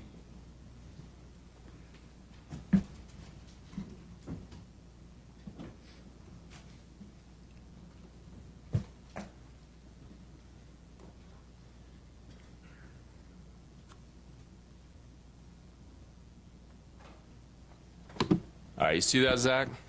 Yes, I do. All right, and we're on Franklin now. Yes, we are. So I know we're limited to where the scan location is. Correct. Point out where that grassy area that you were watching. I'm not going to say, I can't say precisely, but I would say from where the grass starts to probably this tree right here, standing around in that area. All right, and you were looking toward Mountain View, toward the parking lot. Is that correct? Correct, sir. And so, just do your best from this location. Where did you see that light? I mean, Pop on. I saw it flick on from about right there, which I deducted to be about half of the parking lot. All right, from your perspective. From my perspective, correct. But did you describe to the police and others that it was around 30 yards? I said it was about halfway through the parking lot, and they asked me how far I would assume that would to be, and I said 30 yards. All right. So from this location, where do you believe that light turned on? I'm sorry, could you rephrase that? Yeah, from this scan location. I'm in a different view. We're in the parking lot now. From this location, where do you believe that light first turned on, or where you saw it turn on? I believe you asked me that question earlier, and I said it would have been like maybe right there is what I had assumed it came from. Okay.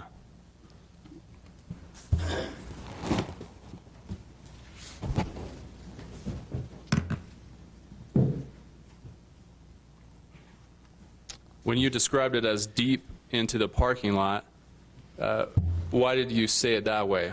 I believe it was because of my perspective, because of the way I was looking at it. It was deep from me. So, I mean, from what I saw, there was other cars there. I saw the light flick on. It caught my attention. That was just my way of describing it. All right. And was it some distance away from what you were seeing in this confrontation? Yes, sir. I distanced it out, and I believed it to be 30 yards, excuse me, which is 90 feet. Okay. Thank you. When you talked about people going into the parking lot with counsel, what do you mean by going into the parking lot? Were they running all the way through the parking lot? Were they near that sidewalk area? Can you describe that a little bit? Yeah, they were moving towards the parking lot. So they're just headed towards that general area. Forgive me for putting an exact location on it. As I said, it was a larger cluster, and so it was rather a radius rather than an exact location. All right, thank you. Yeah.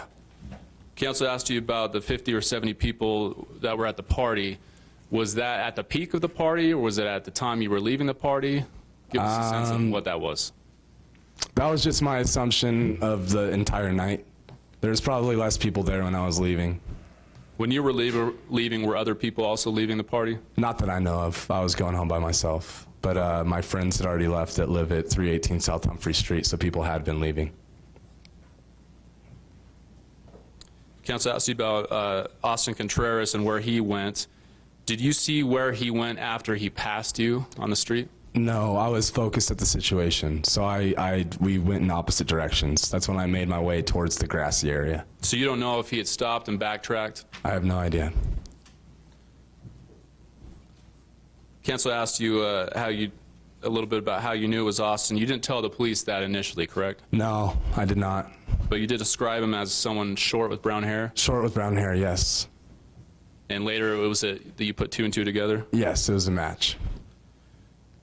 Counsel asked you about how many Delta Chi stayed at the courtyard area, and I can't remember what you said. I believe we owned we housed 3 units at the time out of the total of 8 or 9 that are there, and each unit, 3 people stay in, so I am assuming 9. All right. And there was also Sigma Chi there as well, is that right? Correct. There's multiple fraternities. I believe Kappa Alpha as well. Have a moment, Judge? Yes.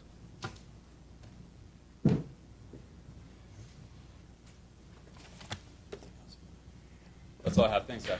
Yeah, no problem. All right, I'll turn to members of our jury and see if they have any questions for this witness. Does not appear that we do. Can this witness be excused? Yes, Your Honor. Thank you. Thank you for your testimony, sir. You are excused. Thank you.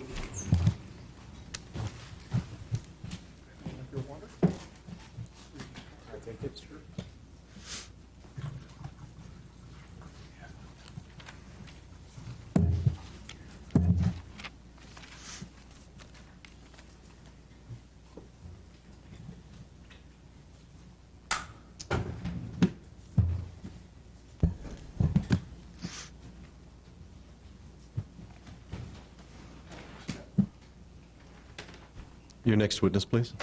Thank you, Judge. The state calls Dr. Robert Berger. Dr. Robert Berger. Dr. Robert Berger.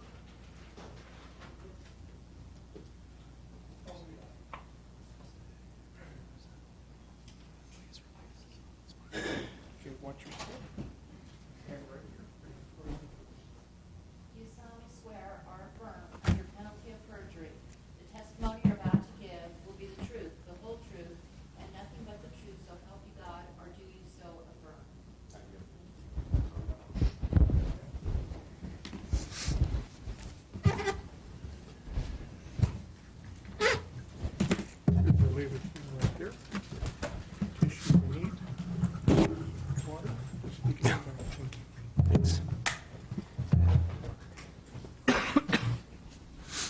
Go ahead, Mr. Shea. Thank you, Judge. Good morning, sir. Good morning. Could you state your name, please, spelling the last name for the record? Robert Allen Berger, B-E-R-G-E-R. Where do you work, sir? Flagstaff Surgical Associates. And so are you a surgeon? Yes. Do you do your surgery at that office or at the hospital? Well, we do the surgeries at Flagstaff Medical Center. All right. How long have you been doing surgeries at Flagstaff Medical Center? 2004, I moved to town. All right, so 13 years or so? Yep. What kinds of surgeries do you generally perform? General surgery, do trauma surgery, laparoscopic surgery. All right, doctor, I'll ask you to give us a brief overview of your education experience, please.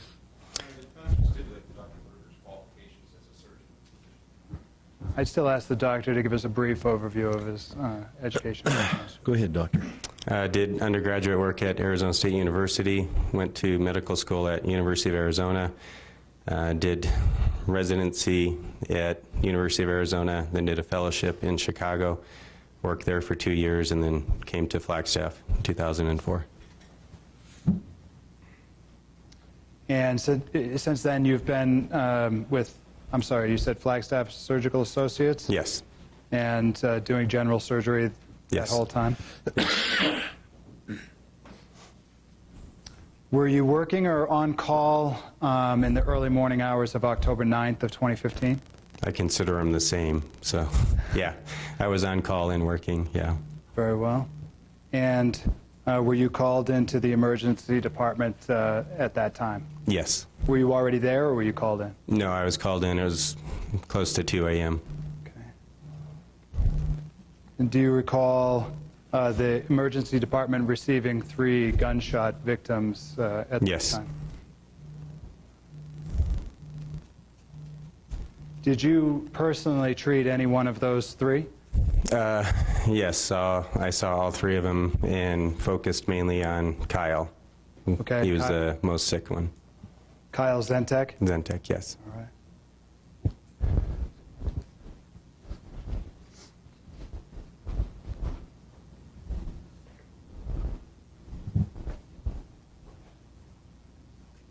If I may approach, Your Honor? Yes. Doctor, I'm approaching with what's been marked as exhibit number 7. I'll ask you to flip through that and tell me if you recognize what it is.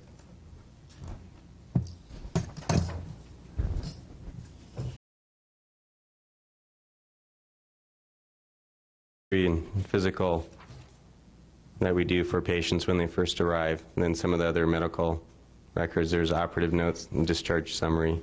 All right. Do you find your own notes in there? Yes. All right.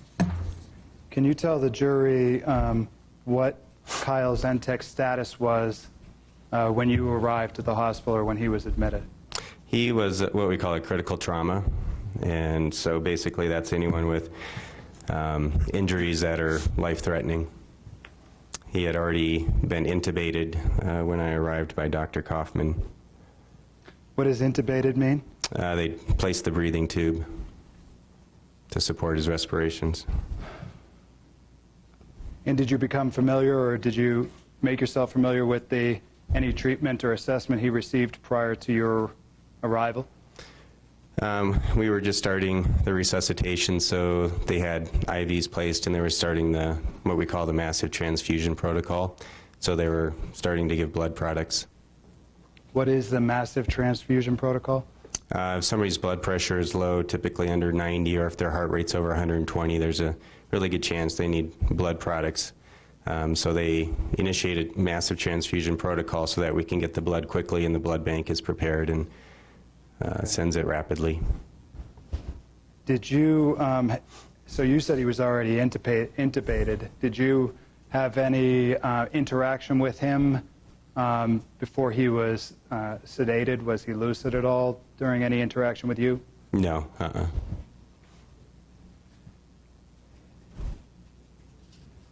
So what injuries did you assess him yourself and become aware of injuries? Yes, so in examining him, he had 2 gunshot wounds that we noted on the back. Okay, roughly what locations? One in the flank area, kind of the lower back, and then one near the buttocks. All right. What other diagnoses or observations about his condition were made at that time? He was hypotensive, so his blood pressure was quite low. His initial reading when he arrived, I believe, was 80/50.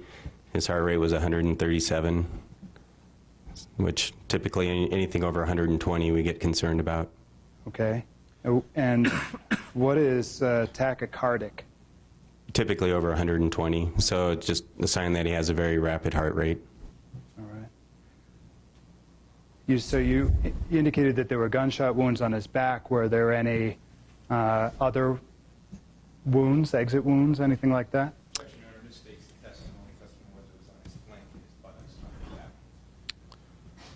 Sustained. Perhaps you could make sure it's accurate. Go ahead and rephrase. Would it be fair, so would it be fair to describe the one on his flank as on his back? Yes. Any exit wounds? No, we actually saw one of the bullets that was sort of lodged underneath the skin on the, I believe it was the right lower quadrant on the front lower abdomen. Okay. What other tests or procedures were done so that you could see what was going on? Basically, we did a chest x-ray and a pelvic x-ray. All right. And what was observed in those x-rays?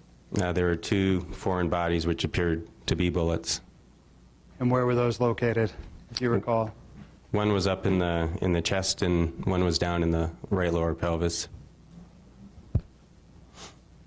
Did one of those coincide with what you indicated was very close to the skin in his abdomen? Yes, the one on the pelvic film.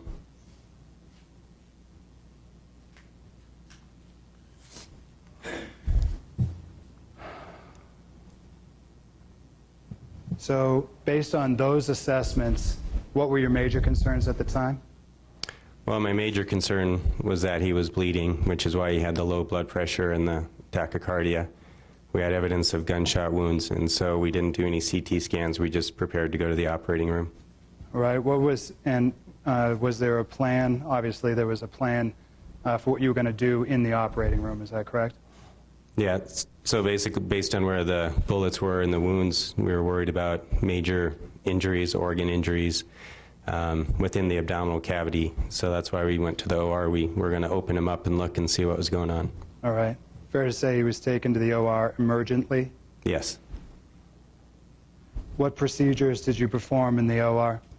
So you start with an X-lap, which is basically exploratory laparotomy. So we did a midline incision to open his abdomen. Just kind of looking around, we saw that the liver was bleeding, so we put packing up there. He had a fair amount of stool spilled out from the colon and from the small intestine. I think there are 4 or 5 injuries to the small intestine, and then also some to the colon and the rectal area.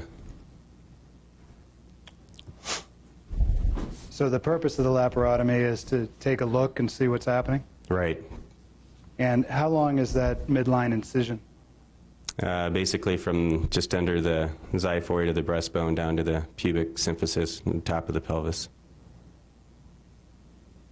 What is the concern relative to stool spillage? Well, you can get sepsis and die from that. So you need to stop the leakage. Did you observe any quantity of loose blood or in the abdomen? There's about 2 liters of blood.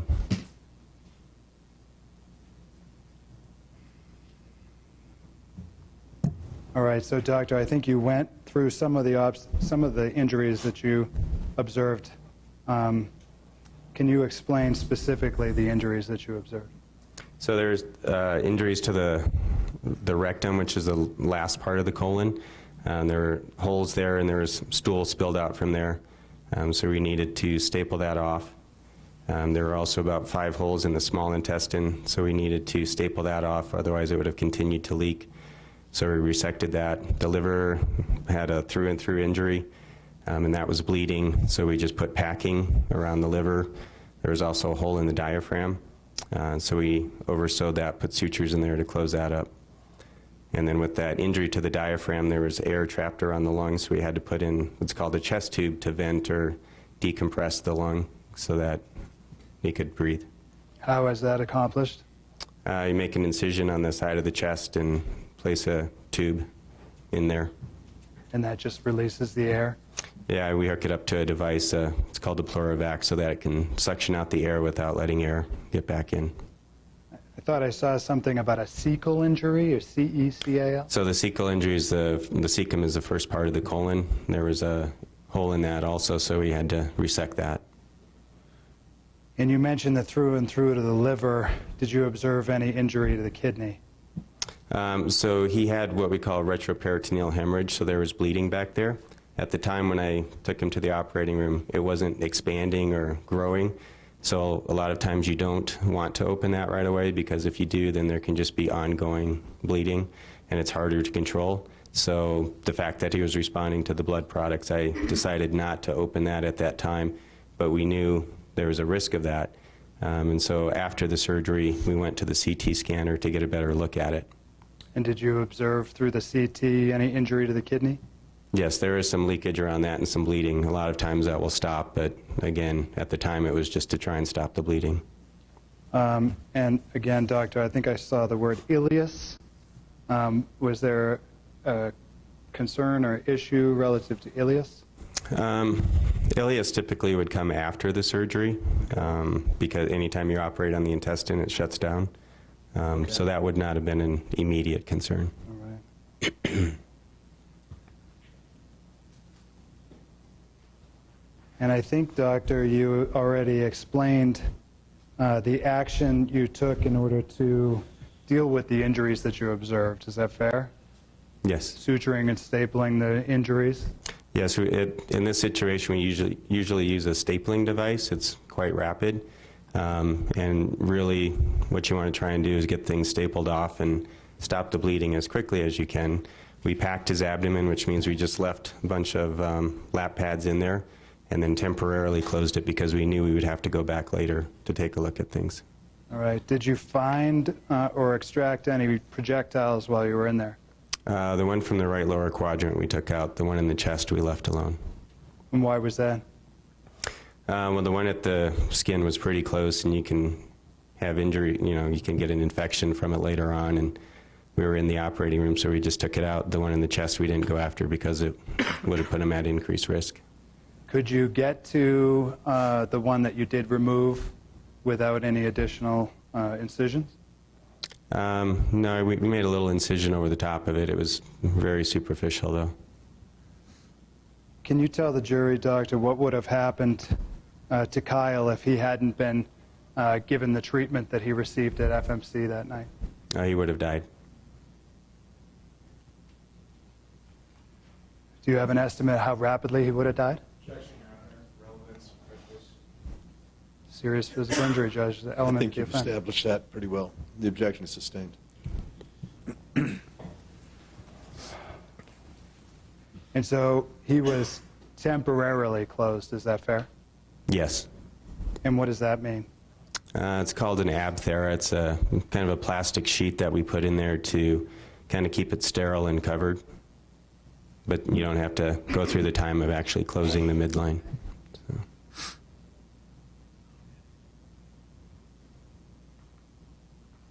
Thank you, Doctor. In addition to the treatment and assessment that you've already described, fair to say that labs were done for Kyle? Blood work was drawn once he arrived, as soon as he arrived, yes. Is that standard procedure? Yes. And what do these labs test for? We're basically looking at what the red blood cell count is, the platelet count, see if there's any bleeding disorders. We're looking for electrolyte dysfunction, looking for derangements in the pH balance, things like that. How about Or drug screen Okay. for trauma patients.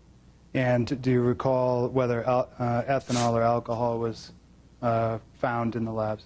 I believe there was, yeah. Can you indicate a level?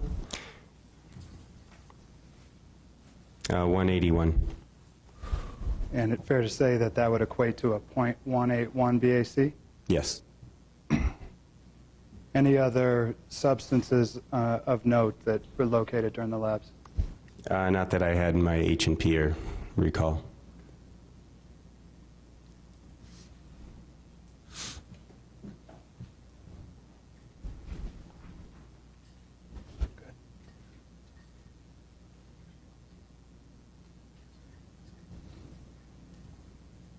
And obviously, Doctor, where he was temporarily closed up, additional treatment was ultimately performed. Is that correct? Yes. And was that performed by you? No, Dr. Weshy did that the next day. Very well. Nothing further at this time, Judge. Mr. Davidson. Good morning, Doctor. Good morning. May I briefly approach the witness to get your exhibit? Doctor, can I actually see that chart?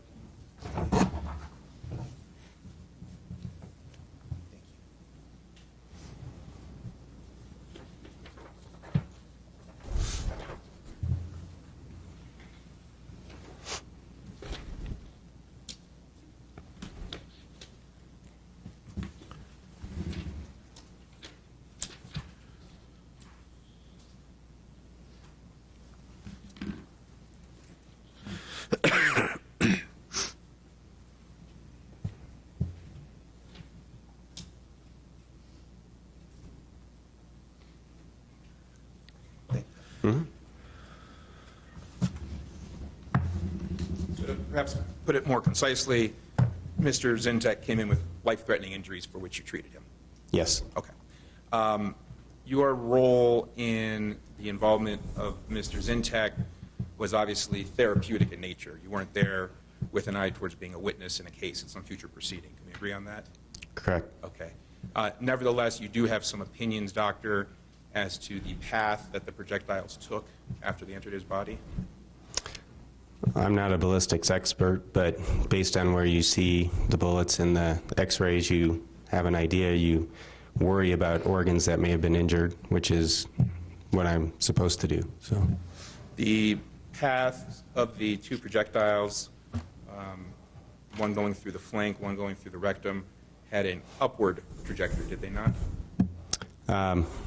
possible, I mean, from where the entry wounds were with one ending up in the chest cavity, I would suspect that. Again, once the bullet enters, you know, they talk about tumbling and they can hit bones and ricochet and change course, so. And speaking of that, just to clarify, you noted that there were, I think, 5 perforations or holes to the small intestine. That doesn't mean that there were 5 separate projectiles, correct? No, because the bowel sort of lays on top of itself. You can also just get the kind of the shock wave can actually cause damage too from the ballistic traveling through. You didn't observe any burns or other superficial changes by the entry wounds that would allow you to help form an opinion as to the range from which the projectiles were fired, did you? No.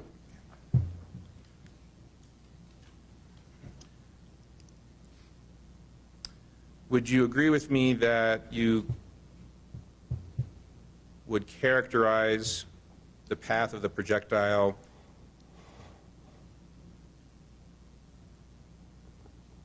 as from the feet towards the head from the backside?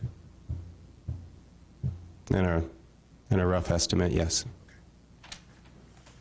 When Mr. Zintek first presented, he was brought into the emergency room, specifically one of the trauma bays, correct? Yes. And there were 2 other patients from the same incident who were there at around that same time. Yes. And there was talking going on back and forth between them, was there not? Mr. Zintek had been intubated, so he wasn't speaking. The other 2 were, though. The other 2 were talking to each other, correct? Yes. Okay, thank you, doctor. Was Mr. Zintek conscious after he was intubated? No, we usually give sedation and paralytics, so. Would it be fair to say that your assessment of the other 2 individuals that were in the trauma bay is that they were amped up? They were pretty excited, yeah.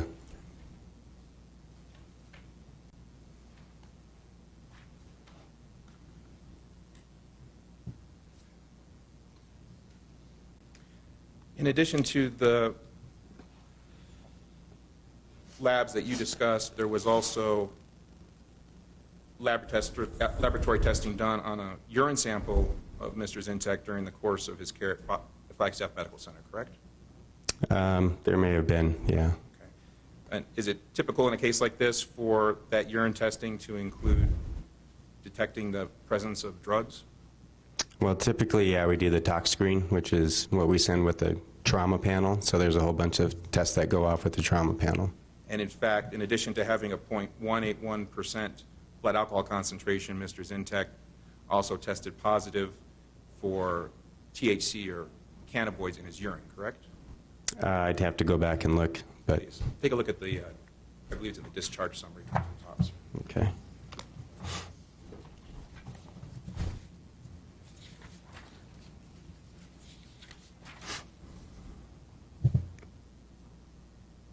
Yes, that's in the discharge summary. There was no testing done to determine whether or not THC or any THC metabolites were present in the patient's blood, is that correct? I don't know for sure. I did not order any.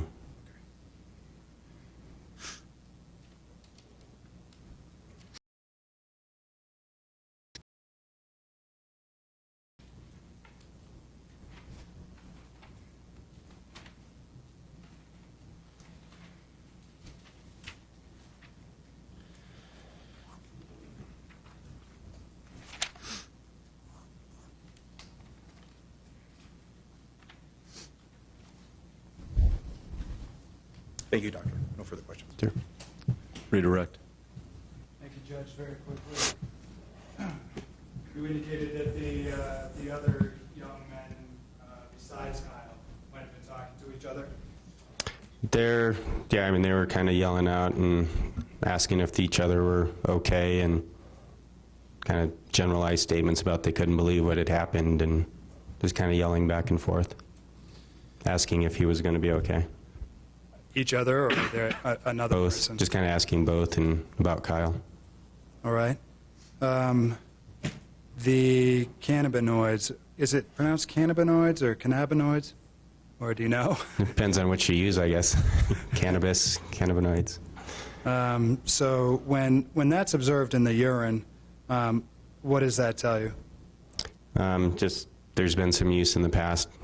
I think you have to do some more specific testing to see how frequently or how recently it's been used. All right. And when it's in the urine, is it having any kind of effect on the individual? I mean, again, depends on how much. I mean, everyone can be affected differently, and there's different strains of it now and things like that. So, But when it's in the urine, there was no testing of the blood, or at least you're not aware of any testing of the blood for that. Is that correct? I don't. I'd have to go back and pull it up from the computer to see, but I don't remember. In my H&P, there wasn't any, and it didn't have any effect on my decisions that night. So, What's an H&P? I'm sorry. the history and physical for my first note. So I just took care of Kyle that first night when he came in, and then after that, Dr. Weshy took over, and we rotate through on typically a 6 or 7 day rotation. So I didn't So- see him after that. Okay. And so just as far as if you have no indication that there's anything in the blood, if it's just a quantity of cannabinoids in the urine, is that quantity that's in the urine having an effect on the person's mental state, anything like that? I would just be guessing, to be honest with you. Depends on how much. I think you'd have to know how much. I would think it would have to have some kind of effect if it's in the urine because it's recently been cleared, but I don't know how much has been in there. Again, I think you'd have to quantify it some way. All right. If I may have a moment. Sure.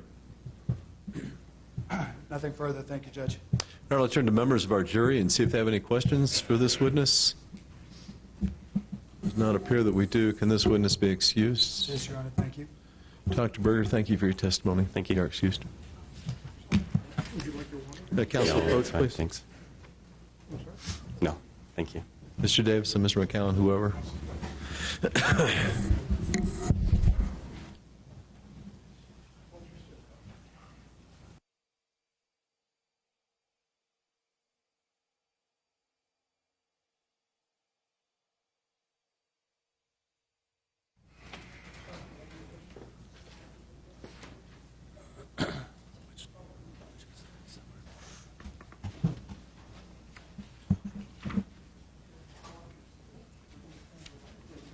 Do you solemnly swear or affirm under penalty of perjury the testimony you're about to give will be the truth, the whole truth, and nothing but the truth, so help you God, or do you so affirm? Thank you.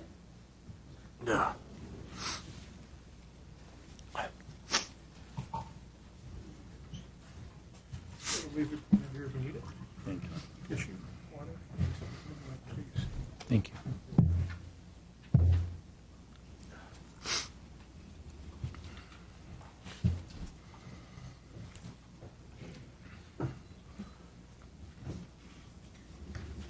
Thank you.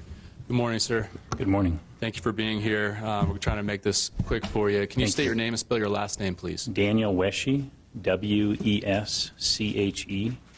Thank you. And where do you currently work? Currently work at Flagstaff Medical Center, Flagstaff Surgical Associates. Thank you. Doctor, do you mind just bringing that microphone a little bit closer to you? Thank you. There's a And how long have you been, you're a surgeon now? general surgeon, trauma surgeon, And how long have you been doing that? 23 years. All right. May I approach the witness, Judge? Yes.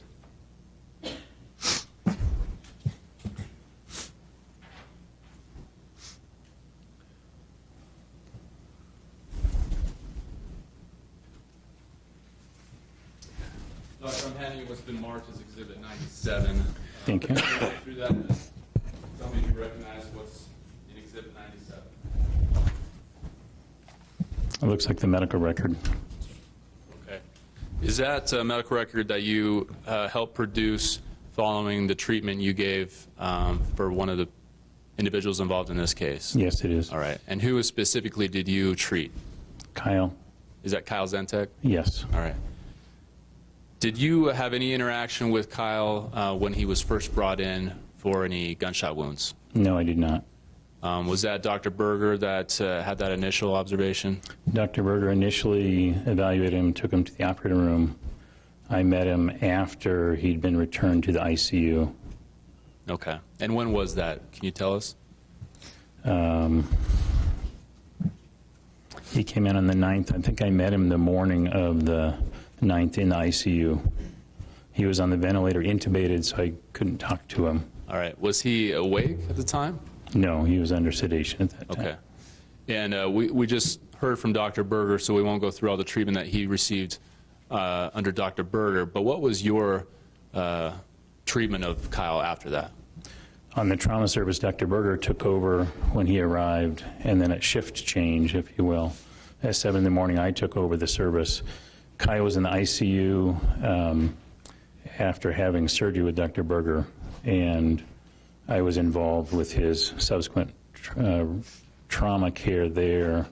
The intensivists were involved also, helping manage him, but I got involved because some of the drains that he had in were bleeding quite a bit. Okay. And so was there a decision to do some follow-up surgery on him? Correct.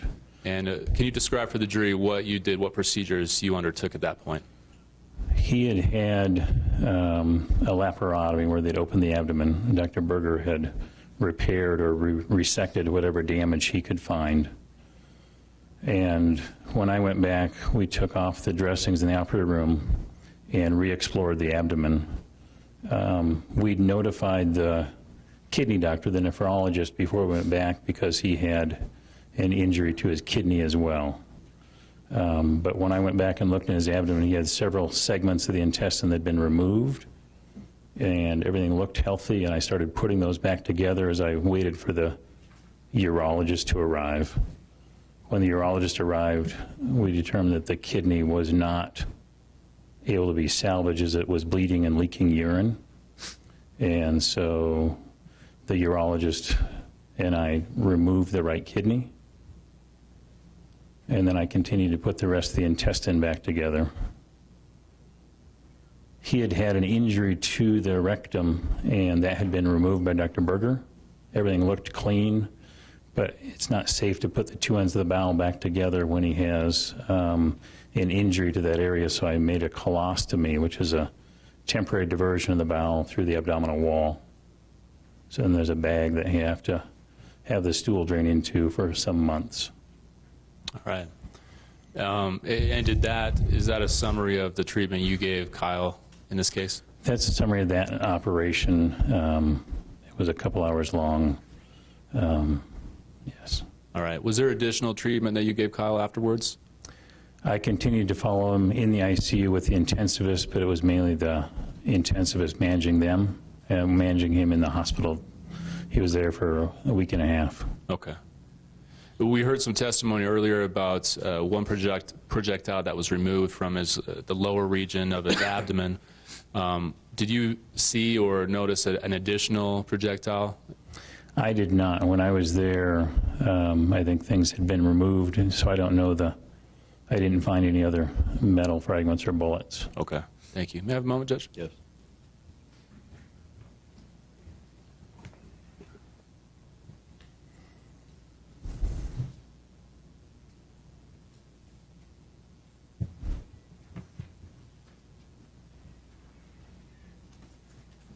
Doctor, if you know, do you know when Kyle was discharged from the hospital?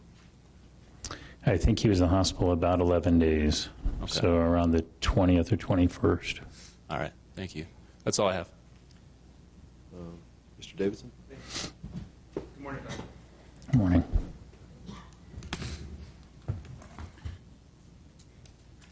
Through the course of your treatment and surgical intervention, you had an opportunity to visualize the wound pattern, correct? I did as much as I could with the patient laying supine or laying on his back in the operating room. I was mainly concentrated on this bleeding from his abdomen. You would agree that the injury pattern was from lower in the abdomen towards the upper abdomen, correct? That's what I think, yes. In other words, the wound pattern was consistent with a projectile that was traveling upwards. Correct.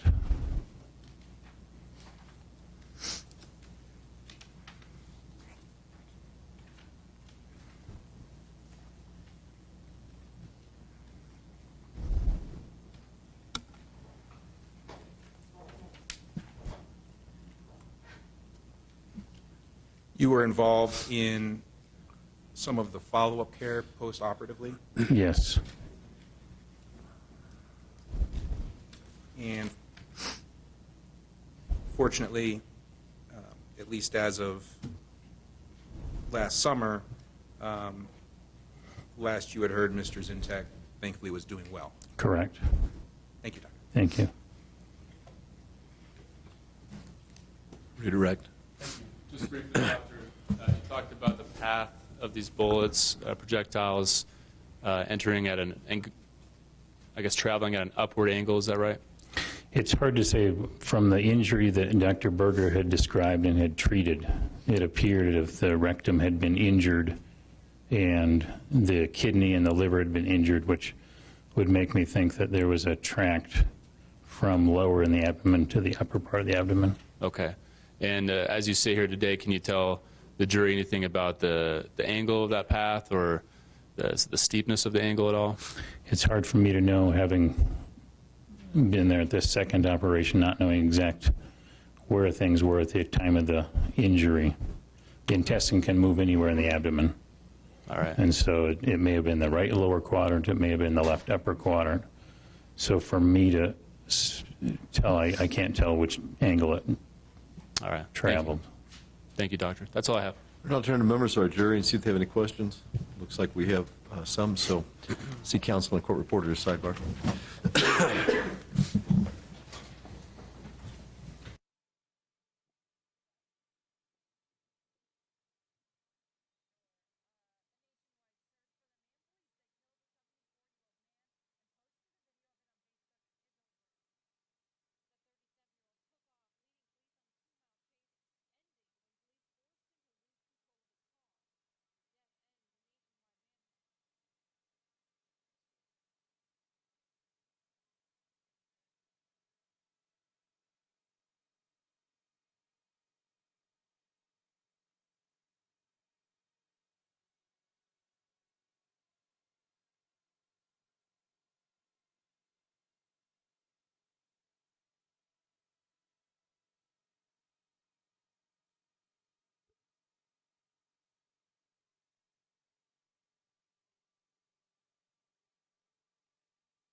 Does the patient still need a colostomy bag? I was able to see Kyle at about 2.5, 3 months after the injury, and the colostomy was closed, which required another operation, and to put the intestine back in continuity. So we were able to close his colostomy. Follow up, Mr. Barker. No, thank you. Mr. Davidson. Very briefly. Doctor, also in keeping with the long-term progress of Mr. Zintek, we can agree that an otherwise healthy young person would not be compromised by only having one kidney instead of two. I think in general that's true, yes. Thank you. Can this witness be excused? Yes, Your Honor. Thank you. Dr. Weshley, thank you, sir. You are Thank you, excused. Your Honor. I will, thank you.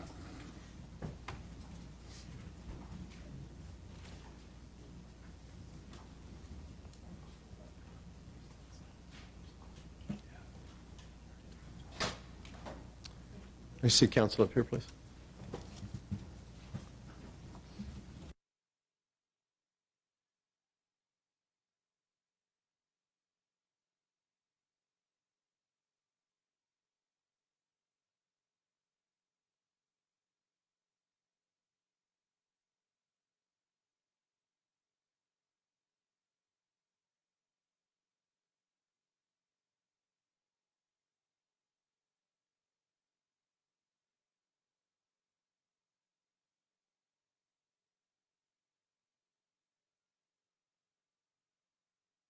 The admonition, we'll get back together at 9 a.m. tomorrow morning for a full day.